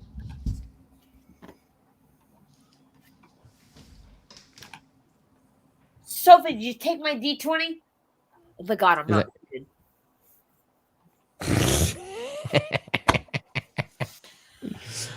While Gerda looks for her D20, you are all up on this mountain. I got okay. So All right. Gerda rolls 15 and on her D20, and then what? Add your perception. And perfect. So that's what did I say it was? It was Oh, 15. Right now, And 15 then plus 6. 15 All plus 6. Nice. That is actually right now 15 plus 8. Sophie's the dog in my house. I legitimately thought she may have taken one of my dice. I apologize, everybody. No problem. No worries. Am I So- even here? Yeah, you're here with everybody. Oh, okay. We just Okay. can't see Woo. Oh, he's there, There right we there. go. Magic. The magic. There we go. So The magic. So of I'm giving you plus 2 to this one. So that's actually Uh-huh. 15 plus 8, which is, to my knowledge, of 23. Yes. your math is mathing. So, Poppy and Shafak, you guys are like, oh man, what is going on? Reggie is like, this mountain is very odd. Woo is like, was I here ever? Sierra was like, we can't stay here. We're gonna die. And then Gerda, you look up and you go, we can't stay here. We're gonna die. There is a cloud moving towards you, and for all intents and purposes, it looks like a cloud. But with that perception check, that cloud is made of bats, and you know what those bats are. Those are bad bats. Those are bad bats. Nobody wants a bad bat. These are bad bats. This is real bad. You recognize these from hiding in the blind. Actually, you've never done that, but somehow you recognize it. So everybody, as you are contemplating your position, Gerda is staring off and slowly raising her finger towards Bad bats. What is It's a that? bad bad. What are you pointing to? It's What not is hard to happening? it's not hard What to is see. It's not Oh. hard to see a roiling mass of blackness coming towards him. This Roiling reminds me of guys, come this on. reminds me of all the things chasing us around the tower. That's not a bad. I do not This like is- the look of that. This is not good. We've got to go. We have got Do we to see go. chasm? Landmark number Okay. 2. Chasm. Something hole. Yes. Where was the next piece? Ooh, Something from the Past the mountain. Rocky Past Depths these was the feet. next piece. Yes, the depth. Okay. Where are the Rocky Depths? But where are the I don't rocky know, but I depths? just rolled a natural 1 for perception. Roll Cool. a perception. I shall join you. A natural one Well, for that was a perception. nat 20 for perception. Okay. Okay, I'm gonna resolve this really quickly at the same time. You both are like, chasm, who's got the chasm? Shafak, you're like, that's the chasm. It's gotta be. And there's like this rip in the ground that goes for miles. You're like, there's no way anyone could not see this. Reggie is looking directly in the same way that you are. And Reggie, your brain immediately goes back to your target practice earlier today. And you go, your brain goes, and you're like, I could have seen this mountain from my target practice if I had used the right arrow. Oh no. And your brain starts making math. And you're like, He does you this steady sometimes, yourself. everyone. He does this sometimes. You steady yourself against Shafak. You're like, my arrow could have gotten here from What? there. What? That's a really long shot.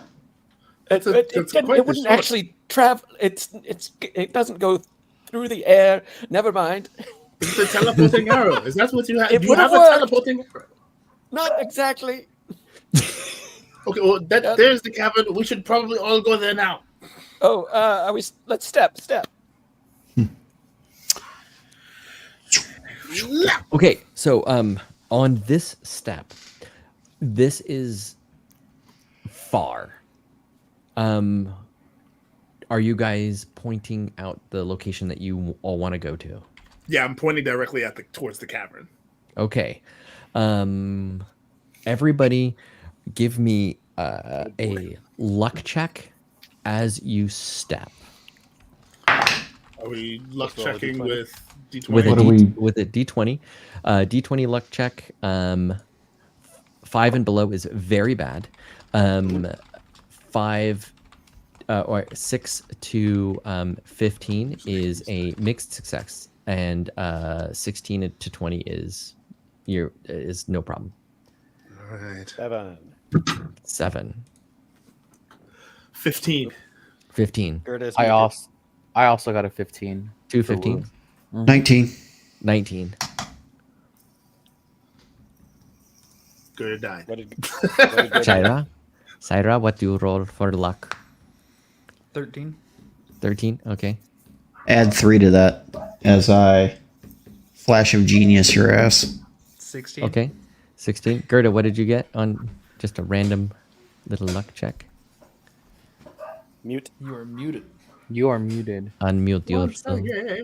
Use your believe- voice. Unmute yourself, my friend, and roll D20 for me and tell me the number, or I shall. Gerta. Don't Good think time. she listening, maybe? Gerta. No, all the time. I make a joke. I make 6 joke. Fidget. No listens.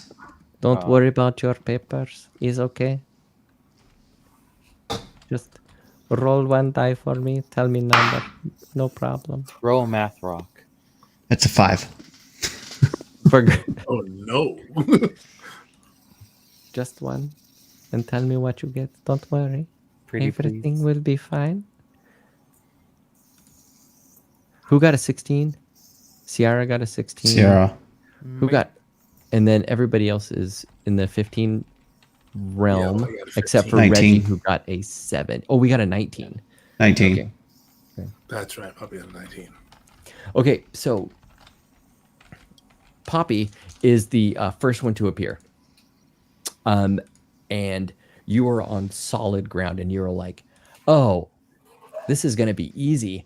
And you look over, and then everybody that got a little bit lower than you, that means Sierra, Shafak, and Wu, they all appear at the same time on the precipice right behind you. And they're like, whoa, whoa. And your guys are like leaning back like this. And like you steady yourself on Poppy, you steady yourself on each other. And Reggie appears directly behind you on a piece big enough to fit 1 foot and is like leaning forward like on Wu, because Wu is the heaviest and in the middle between Sierra and Shafak.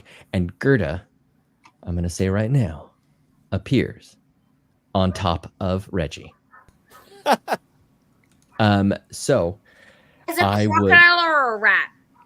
you are a rat, not a crocodile at this point. So Perfect. Perfect. Good, I good. Love that for us. would like everyone to make a dexterity saving throw. Okay. That would be a natural one. 17. Okay, Keep 17. 11. 17, 11, 24 Poppy? for Woo. 24 for Wu. It's like 10 for Gerda. 10 for Gerda, and I'm waiting for Poppy. Oh, what am I rolling for? Sorry. Dexterity saving throw. Wait. Really? Oh, okay. Trust me. Just trust me. Okay. He's cooking. Not great. Let him cook. 11. 11. It's okay. The DC wasn't that high because only one person didn't make the original one with at least a mixed success. So as a 24 for Wu, right? So the ground starts to give way under Reggie. Reggie leans forward. Gerda falls off of his head onto Wu. Wu grabs Shafak and Sierra by the arms, cascades and flops over to where Poppy is, and Poppy just dives forward, and the precipice that you are on falls straight down, and you are all prone, laying on the edge of this bank of the corner of Cavernous a chasm divide. that you can't honestly see the bottom of, and it is still snowing, and it is still cold. Oh, I and don't that like was 2, 4, 6, 8, 10, 12. Okay. What does Reggie get for his natural one this time?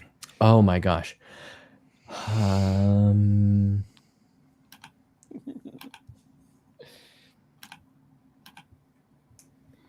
Reggie, for your natural one, you didn't move because as you turned to look back at the chasm, even though the edges are jagged, you realize that the chasm you are in is geometrically, like if you panned out and panned up and were far enough away, a smooth, even line, slightly curved.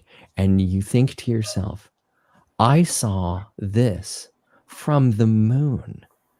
I saw this shape etched into the earth. I am on one of the lines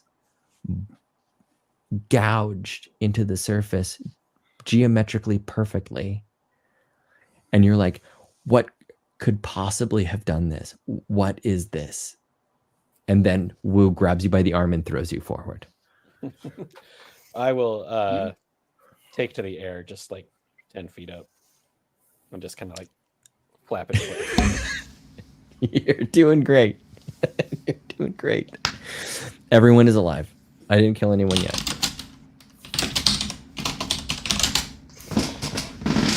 Well, that was close. That distinct feeling that we almost died just then. We were fine. I would have been able We to are catch fine one person. now. You see Poppy putting away rope in his pack and stuffing a crowbar back into it, muttering something about like, I was going to try to save you fuckers, but Well, I also have a spell for such an occasion as we were to fall. But seeing as how we did not, I think we are okay. Hey, everybody give me another dexterity saving throw really quick. DC 10. No. hey, sure. Natural 20 this time. Natural Oh, 20. one's Excellent 20. work. I got a 10. So that's a total of 25. Ooh, 10. Yet Meet it, another beat it. 11. Ooh, 11. I- You got it. I got a 10. Oh, meet it, beat it. D10, how would you get a natural 20? I don't understand. Roll your D20. D20 and try and get over 10. You want your die roll to be higher than 10. What was yours? 17. Excellent. Poppy? Dirty What was 20. it? Dirty 20. The ground Stop it, you mates. the ground shakes as you guys all stand back up, and you keep your footing. You don't slip down into the chasm, but what comes up out of the chasm is a arm with way too many elbows, and it is probably at the wrist, as wide as Wu. Its number of digits is undeterminable at the The hand, fuck? and there are 2 or 3 more arms reaching up from this chasm. In the distance, I don't In the- that. in the distance, a cloud of bats is still moving towards your location from the mountain behind you. We have got to go. I think we still need that rope, Poppy. God fucking Ice lift. Damn it. Ice lift. I Look for an promise ice to wear lift, your everyone. boots. shit. He starts tying the rope back to the fucking crowbar again. I'm going to start quickly looking for the ice lift. I'm going to perception check for the ice lift. Okay. I'm going to use luck to re-roll that natural one. Can I know I? you always get something awesome from a natural one. You know, 22. fine. It doesn't matter. You do. What you I'm want. tying my crowbar and not very perceptive. Okay. You're tying your crowbar, and as you're tying your crowbar, you're not even paying attention to these arms, and you realize, hey, if I tied this crowbar just right, and I infused it just right, this would be a grappling hook that would grapple itself, and would hold on to me. It would hold on to me. I wouldn't have to hold on to it. So next time you want to use this crowbar and this rope, you are able to not even tie it to people. You can just have it near them, and you can use it as a grappling hook and carry somebody with it. Got it. But you have no idea where the ice lift is. Next person trying to look. 23 or 22 rather. 22. And that's perception? Yeah. Okay. With the 22, here's what I'm going to get you. You look back from the horror that seems to be gathering. Something is making noise now. Some sort of low gurgle, like inhuman rumble. And you look past, not back where you came, but past forward. And what you see is a series of mesas made out of ice. That makes sense. Why are there maces made out of ice? This is what you see ahead of you. Ice lift. Ice lift. I don't know if I see a lift, but I definitely see maces that are made. Are they large maces? Are they oversized maces? They are huge. They are glacier-sized, different heights, but it's like, you know what a hoodoo is? Yeah. Okay, so imagine maybe kind of a wider hoodoo made of ice, or like hoodoos intermixed with maybe like, you know, like oh my gosh, I just forgot it. It's a you know, made famous by Close Encounters of the Third Kind. It's a huge flat-topped mountain, a butte. Yeah. Yes. Butte. So interlaced with these like smaller structures, there's larger structures, but it's like a sea of these small and larger and large ice structures up and down like that. Shafak will point. I think that is where we need to go. Wait.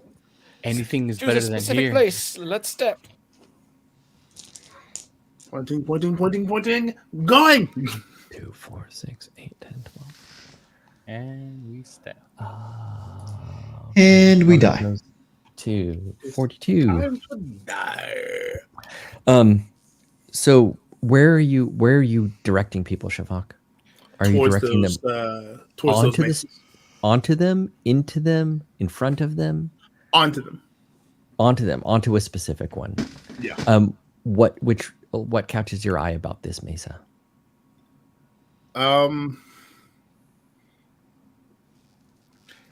It seems tallish. So Is it the one on top. It's just a perfect butte. okay, It's lovely. It seems very like geometrically sound. Honestly, it's pretty beautiful. it's beautiful. It really is beautiful. That joke You was kind did of nice beaut. You die now. So you okay, that's fair. You point out the most aesthetically pleasing butte, which is very very funny to me aesthetically because it's but Mhm. and you're like that one, and you I like nice buttes, and I cannot lie. know You other brothers can't deny. Yeah. when Butte walks a in. structure of ice or dirt walks in with an The flat top rock in your face, you get sprung. get sprung. You do. Understandable. So Oh, we're sprung, all right. you guys, That's it. you guys leap to this. I'm gonna make a quick roll in the background. So good. You guys are very lucky. Because I tend to roll bad when I'm DMing. Happens. You step to this place, and you are in a it's very different. As who looks back to where you came? I'll take a gander. Okay. You're horrified to see arms pulling arms out of this cavern and trying to pull themselves up. Those who have seen and experienced the white claws, these are similar, but they're way larger, and like Oh, I hate that. they are Bigger? like this is like in D&D terms, whatever was behind you is gargantuan.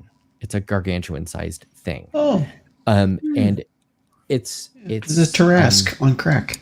it's Lovecraftian in the scale of a monster that would make sense would put arms up and pull themselves up out of this crevasse. In this thing, arms are pulling like arms up out of this crevasse, and it doesn't stop. It isn't there. A body doesn't come out. It's There- just arms. There are arms upon arms pulling themselves out, and as they raise, it's more arms, and it's almost like a feature of the landscape in and of itself. But what might be more horrifying is that cloud of bats is coming up over it, and at this point, even stepping so soon, like this has been moments, right? Maybe 30 seconds have gone by. The cloud of bats is almost covering this structure of arms. And every so often, you'll see an arm reach up out of the bats to grab onto the side of the mountain, and more and more and more. And it's just flowing like somebody pouring horror out of a bucket into a basin, just continuing. Feels There- very Dark Souls. There isn't any stopping to whatever is coming your way. And at this counter right now, for how many steps has happened in the dangerous space you're in, your location is known. Oh, goody. You stepped in an underground hornet's nest, and they're crawling in your socks. And now you're on an ice cold, beautiful butte, in the middle of a snowstorm, while I'm going to say at this point you have a minute before at least the flying creatures are upon you. That are not bats. Well, Okay. They're of course, bats, mats but are also bats. far more horrific than that, right, Syra? What's the rest of the poem? What's the rest of the poem? What's the rest of the poem? Onto the lift of ice frozen in the north. That's it. That's the end. What are we looking for? That is a great question. A lift in the ice. North. Okay, I look for a lift in the ice. Or a lift of ice.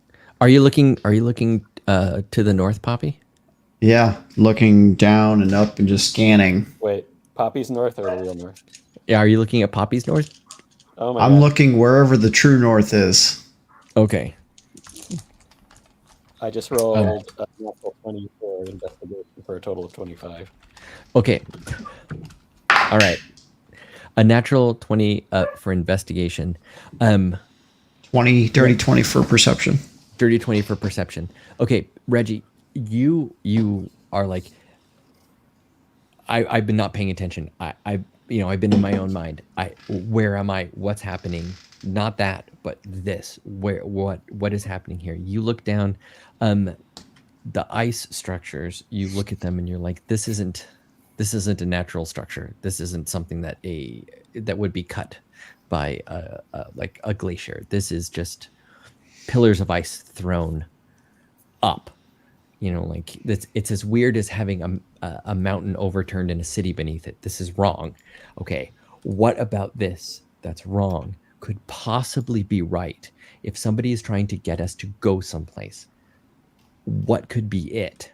And you look at the geometric shapes, and Shafak chose the most geometrically pleasing shape. And you're like, oh, there's geometry here. There's geometry here. These are lifted. It's brought up. Lifted to the north. You look to the north. You put all of these things together, and you see just 4, maybe 5 mesas away, one mesa that is a tiny bit taller and shaped just as geometrically wonderful as this butte. Butte. And Going to touch it. and Shafak with his was that your roll that you I think it was who made the Dirty 20. It was Poppy's dirty 20 for perception. Poppy, you train your, like, you look up because you're a short fuck, and you look up at Reggie, who has his, like, his peregrine falcon eyes trained on this shape that's like, that is just a little bit more than anything else. And you look over, and with your perception, you can see that in that shape that Reggie is pointing out, there is a darker surface. There is something embedded. There is, gosh, a door, a cave, maybe a place to hide. Is this other place, is it more than 50 feet away? This is a location you guys will have to use another charge on your boots. Okay. This is not miles away, but this is probably like, like maybe a half a kilometer, Gotcha. a little third of a mile. Got it. There, right there. There. Place to hide, possibly right there. I'm pointing right at it. We're going there. Follow me. Following. Okay, following you then. Step. Naruto running over there. And as we go, the thing from Star Wars comes up out of the ground and eats us all. Empire. Bless the maker and his water. Bless his coming and his You're like, there's too many fingers. There's too many fingers. And you go, and there is a doorway in this, and you are, further from the horror that's behind you. And there's a path down. How wide is the doorway? How tall? It is, it's larger than like a standard 3-foot door, but it's like that we would normally like walk on through. The passageway is larger than that, but it's not big. I'll say this: you will easily fit in there. Watt would have trouble fitting in there, and a finger from one of these arms won't even. It would crush it. It wouldn't be able to get in. Ah, All right, let's just get in. Everyone I- in. I'll take up the rear. in we go. All right. Who has dark vision? Not me. Oh, wait a minute. I don't think I do. Wait a minute, everybody. Shafak is with you. Everyone has dark vision. Oh, that's right. Oh, That's a yeah. good point. Yeah, Void. And boy, Janazas, baby. Why though? That's Can you it. explain, please? It's What? a racial ability that I have eyes of night. Yeah. But Shafak can make it so everyone can see in the dark, basically. Eyes of the night. Yeah. Yes. And now So- we all can see the dark. Yep. Yep. Hell yeah. Because you are near me. I forgot about that until just now, and I was like, "This is going to be interesting." And then I'm like, "No, never mind. It's fine." His void-like presence. All right. So Great. as you tumble down, it's near complete darkness. It's not like this has sconces or anything. This Right. is just some sort of, like shaped cavern. And Shafak, works his magic. And you coil down for a bit. You feel like you're spinning. Not like you're like woozy, but I mean, you feel like you're going around kind of in a downward spiral. Like my life. Ba-doom, psh. And then you come to an actual set of doors. And the actual set of doors are inset into this ice. They're large. There doesn't seem to be a locking mechanism or handles of any kind. They just seem to be, two metal plates that are affixed with hinges, presumably into ice or whatever the ice may be covering. And they are there in front of you. If you did not have dark vision, this would just seem like you went to the end of a cavern. I would like to check for traps. Please do. Ew, that's not so bad. What about investigation check or what am I doing here? You can do investigation. You can do perception. You can do the Watusi. I'll take an 18, please, sir. An 18 in perception or in An investigation. 18 in perception, please. Okay. When you get an 18 in investigation, what you realize, just like going through and like manipulating the doors, seeing how things are set up, there doesn't appear to be any traps here. But with that roll, I will tell you this: you know that you, Poppy, probably do not have the mass to open this door. Sir. Woo. Mike could use some help over here. Woo goes offline.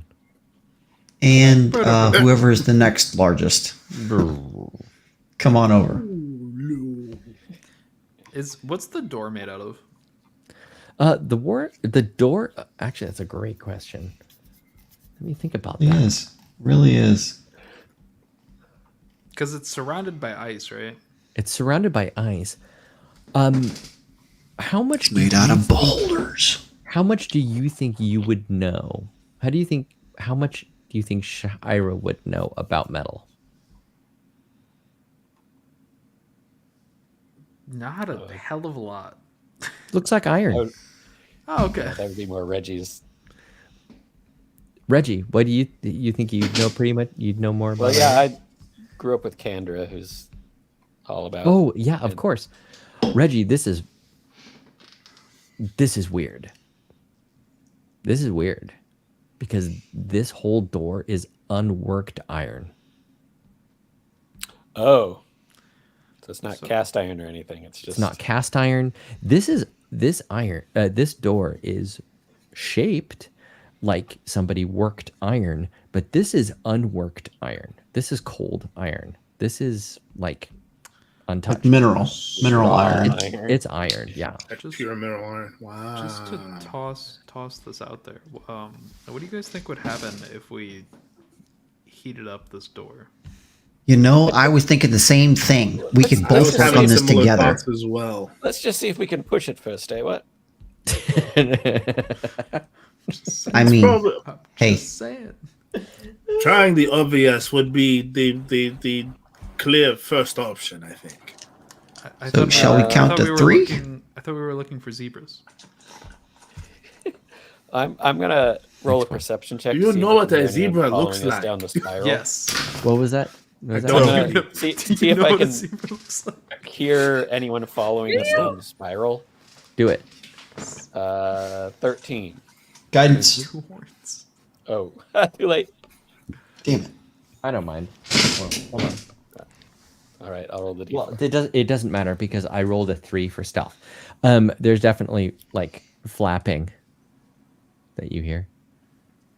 Woo, if you don't mind pushing the door. You want me to push the door? I can help you with that. yes, I'm not and as anyone strong who as wants to you help. are, but I will help. I'm covering our rear. Oh, okay. I have an arrow knocked. I start pushing the door. I help. That is useful. I use the 'cause help action. Oh, thanks. I pull my rope back out and I turn around with Reggie and I just start swinging it around in my hand, ready to smack bats. You keep that rope because that's going to come in handy. 19 athletics to push that door open. 19 athletics. This door is inordinately heavy. You crack this door open and get enough room for you all to single file inside. This thing, like when you push it, you're like, okay, great. I'm moving it, and you actually are like watching the other side of the door, like as you push one side of the door, you see the width of the other door, and you're like, I am moving this door, right? And you my see the width of the door, and you're like, this is a door of unworked iron, 2 feet thick. Oh my god. Oh. Why And- is this door so thick? You get through that, and there is just enough room for you all to go in single file. What say we I shut this don't behind mean us, to. eh? I don't mean to be rude, but can we close the door? Can we close the door? Can we close the door? I hope so. Yeah. Oh, Please? yeah. I will help. I would love the help. I will also help with the closing of the door. Are you Yes. closing the door now, or are you rushing in and closing? After the we door? get after we We're go. rushing after in. we get in. Everybody Everybody gets in. in. You guys haven't seen what's in the room yet, and you're closing the door. Okay, well, I'm Yeah. sorry. What was happening with the door closing? That was, We are all helping, and I got a natural 1 again. A natural 1. Okay, Jeez. you're an artificer. Yeah. You hear that it's unworked iron, and you're like, unworked iron? You can do a whole lot of things with unworked iron. You can ward against demons. You can oh my gosh, you can kill a fae with a piece of unworked iron. Oh my gosh. And your brain just starts going to all of these things that unworked iron can be used for, and you're like, gosh, man, how did they get that big piece of unworked iron this shape? And you actually get in the way of Wu when he's trying to close the door. Wu, what did you roll? I got a 13. 13. The door goes halfway through, and you're all inside. Bats start pouring in. Okay. Close it. Close Not- it. Close Not a it. fucking, not a bat. Just Just to be clear. Oh, Yeah, not enough teeth to be a bat. Also, they have Um, wings. Right. Bats, of course, don't have wings. Give me one more strength check with whoever else wants to help. I'm helping. I want to shoot an arrow at a bat. I will let you do Not that. a Can bat. I help? What can I do? What would you like to do? Well, Hmm. you said we could have a magical artifact, and I chose one that the staff of the woodlands, and I feel like maybe I could, like Yeah, what does the staff of the woodlands do? You gonna Pied Piper him?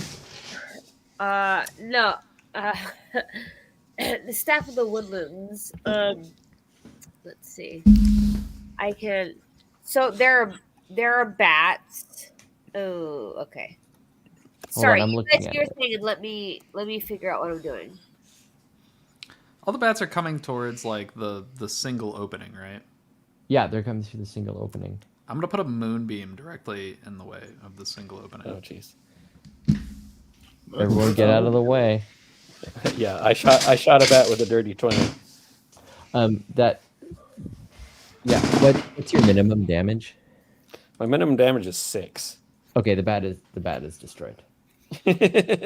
There's only one.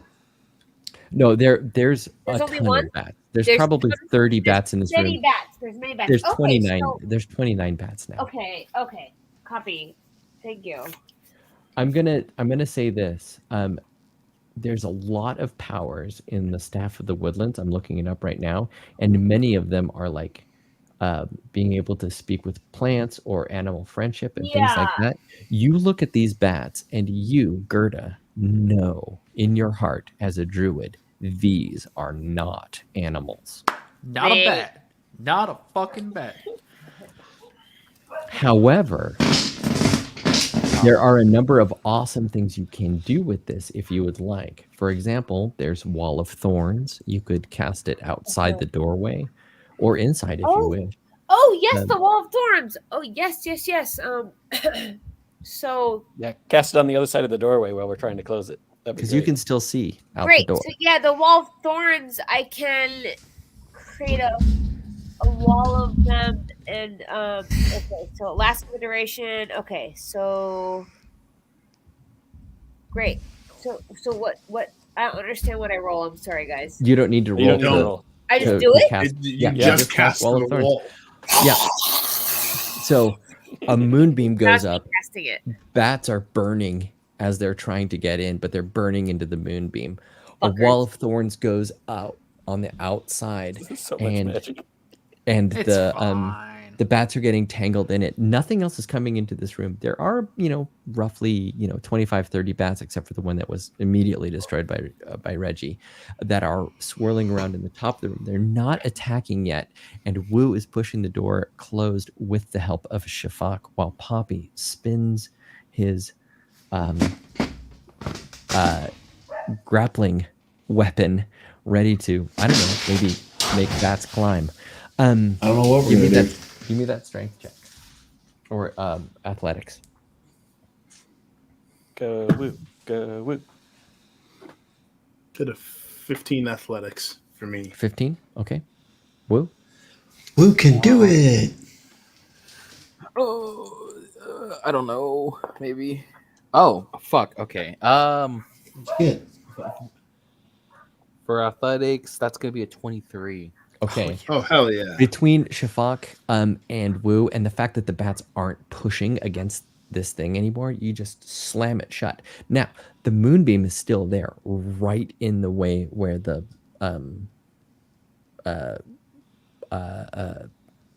like where the two doors would meet, and The there is ceiling, still the seal yeah. of the door. Yeah, like the seal of the door. Thank you. And there is definitely a wall of thorns and it's not a big space on the other side of that door. So the wall of thorns goes down the hall a fair bit. And you all breathe a sigh of relief, except for that that there's bats somewhere in here. And you think to yourself, why aren't the bats attacking?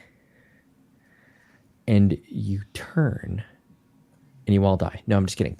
And you turn, and by the light of the moonbeam behind you, you see a vast space, like a round room the size of a cathedral. No, it's not round. The floor is round. There's definitely a square corner. And the whole room, the entirety of the room, is made of this iron. And there are shapes in there. Not moving shapes like you're about to be attacked, except for the fluttering of bats, which are going down this immense rim. Not bad. But you see, not bats. You see long steel beams, maybe. You see giant panes of glass. You see geometric shapes like circles, and like also made out of bars, and they're all spilled haphazardly about the room. And as you take stock of this, that's when the bats attack you. And that's when we'll end for tonight. Ah, shit. They're not bats. And I throw my grappling hook at one. I was. Damn it! I should have just. I was turned gonna into cast a sleep on fucking the bats. thing. I wanted That Fuck. If they You wanted were to all fuck? within, I wanted if to they were fuck. all within a 10-foot circle, I could kill them all in one shot. Me too. get them all in one spot, guys. Flaming But no, sphere. this time, I you did have- consider just taking the moonbeam and fucking like making a circle. Oh, make it a disco ball. Look, you'll have to do some fun things like that against 30 bats in a Fire dark, in the laser. really weird So we're room. done. The next time we're starting at this climax. Yep, the Yep. next time we're Yes. starting is here. Honestly, Which will guys, probably this is be nowhere near the Cliffhanger. climax. There's a bunch of terrible, It's not the terrible things. climax? that are gonna happen. It's not the No, climax. Yes. this is cliffhanger. This Feels like was one. foreplay. This was We're foreplay. foreplaying to the climax. Yeah. Assuming Mhm. Joff's schedule does not suck ass, it'll be on the 26th. You know what? 56. School is starting. Things will be a little bit more regular. So, barring babies falling from the sky, I will finish this where you guys have to do a combat, a puzzle, and a redacted, and then you'll I love enjoy this this thing. Hopefully, Sphinx Stuff. will be able to meet us again next month. Yes. Yeah, I don't I have know- anything scheduled at that point, so yeah, it should be fine. Yes. I know that I'm putting I it know on that my you're- calendar that Sphinx is coming. I'm putting it right here. Sphinx said he don't could put him- come. Right Don't here. put him on the spot. He's Oh. working on a whole new thing. I'm really right here. excited for, He does have a which lot we going can. on. Yeah, It says he can plug at the end of Sphinx, this. Sphinx is a badass and is taking a night off right here. Well, Thursdays are usually my free day. So Yeah, Oh, usually, but well, I know now you I get feel ready terrible. to do I'm- recording. I am- Look, as far as I know, I'm free until the new year. So at least on Thursdays. As far Well, as I know. everybody, thank you for pulling me off the rails that I had created. Because I was gonna do that. have you guys do a bunch We of do other that to you, things. Jeff. We Yeah, go to I the know. moon. I know. You go to the moon. We did But go to the I've been moon. trying to be like, hey, let's make this the procedural of our games, and we did not do that today. But I hope you all had fun. We're gonna go and do the loop of who we all are and how much we love sports. I'm Joff. I was the DM for today, and gosh, I love sports. Shiro, over to you. Hey, I am Dakota Orishiro. I played Ciara. I played baseball for like 13 years. There you go. Shafak, help us. Hi, I'm Sphinx Kasha, champion of bards.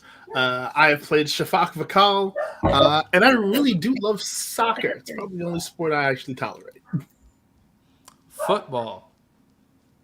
Yes, football. True football. Football. Mr. Christopher, Mr. Chris. Chris, I played Reggie, and I am the co-inventor of a version of badminton called Two Sticks, where you have a badminton stick in each hand. It's the best game ever. It's so good. I'll send you guys the rules. They are It amazing. Sounds amazing. Kinda. Rule I kinda number wanna play. rule number Fun 1: you time. have to name your team, and the team name has to start with team. Yes. Ah, Can I have the creative liberty to put this in my fucking D&D world? 100%. wow. If you Two if sticks. you swing at the second. birdie and miss, you have to drop the stick that you swung with. Yeah. And the team that has no more sticks left to swing with, and then Loses. also misses the birdie after that, loses. I fuck with this. Because if you have no sticks, you can still try to slap the birdie Swap with your it. hand. Swat the birdie with your hand. I It doesn't love work this very so well. much.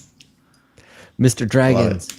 Hey, good evening, everybody. Thanks for hanging out with us. My name's Dragons. I was playing Poppy, and I am halfway to achieving my black belt in Taekwondo. Nice. Woohoo! Nice. Exquisite. Amador, thank you for joining us for the first and probably last time. Let's be honest. I understand. You're awesome. were Now, horrible tell us people. more about yourself. Oh, And what skills you like. oh man, I hate to disappoint. I don't have too much outside of the Vibe Tribe. I don't have socials or anything, but you should check out these guys. They're pretty cool. They do things, especially. Next week. I will be here next week, Yes. and I'll be here the week after that on a different day. No, on With a- both days. Oh fuck! Fuck. Damn. Fuck. Every Get Thursday now. owned. Damn, Nerd. I've been being boozled. But I used to play for sports. I like some sports. I used to play paintball for 13 years, and I was in marching band for 4. That really a sport? Depends who you ask. You know yeah. what? Marching band, that is freaking hard. I play Yeah, it singing is. in a samba band, and carrying a big heavy metal drum for miles is hard. I played sousaphone. Boom. Trombone. You win. Sousaphone's way bigger. Trombone is also rad. Speaking of trombones, Emily, tell us about them. Gerda, about trombone? Whatever. Never heard of it. Although I do love sports like skull juggling and mud running. Those are Fair. my favorite Fair. sports. So Gerda, she's never really sure. We're just trumping through the best we can. I've heard the name football, have no idea what it means. Would love to venture into it. These rotten rat feet would love to kick a ball or two. And that's all I have to say about that. Everybody, I love you. Even Andy, who couldn't be here tonight, but we miss him. What? Poor See, Andy. the thing is, Dakota thinks he's Andy. Yeah. But we're all Andy. At in our heart. It's At really heart. about the Andes we've made along the way. You Thank know, you it's for, the you're experience. You're gonna fit right the fuck in. Yeah. Thank you for joining us on the Darkening Fuck. Sky. I know it's a little bit earlier than we normally run these. I try and keep them to about 3 hours, and sometimes we go to 4, but there was no way we're going to be able to do another half of a thing because that would have taken us to 5 hours, and I was not going to do that to any of you except for Dragons, who is halfway to his black belt, and he can take 5 Me, hours. I can handle it. Let's go. So until then, which that doesn't make sense because that wasn't even a segue. I hope you guys have a really great day and don't eat too much cheese. Like, think about your cholesterol. People love you. Yeah, give them a hug. You're not my dad. You're Be right. kind. I'm not your dad, but if Yeah. I was, I'd be proud. Eat mushrooms instead. Aww. How do we stop this thing? Is there a button? Thank There's you the thing that so says- much for tuning in to another Vibe Tribe production. What's going to happen next time? Well, you're going to have to tune in to find out. But until then, remember, take care of yourself, love one another, and as always, make sure that you keep the good times rolling. Thank you for being here, and we'll see you next time.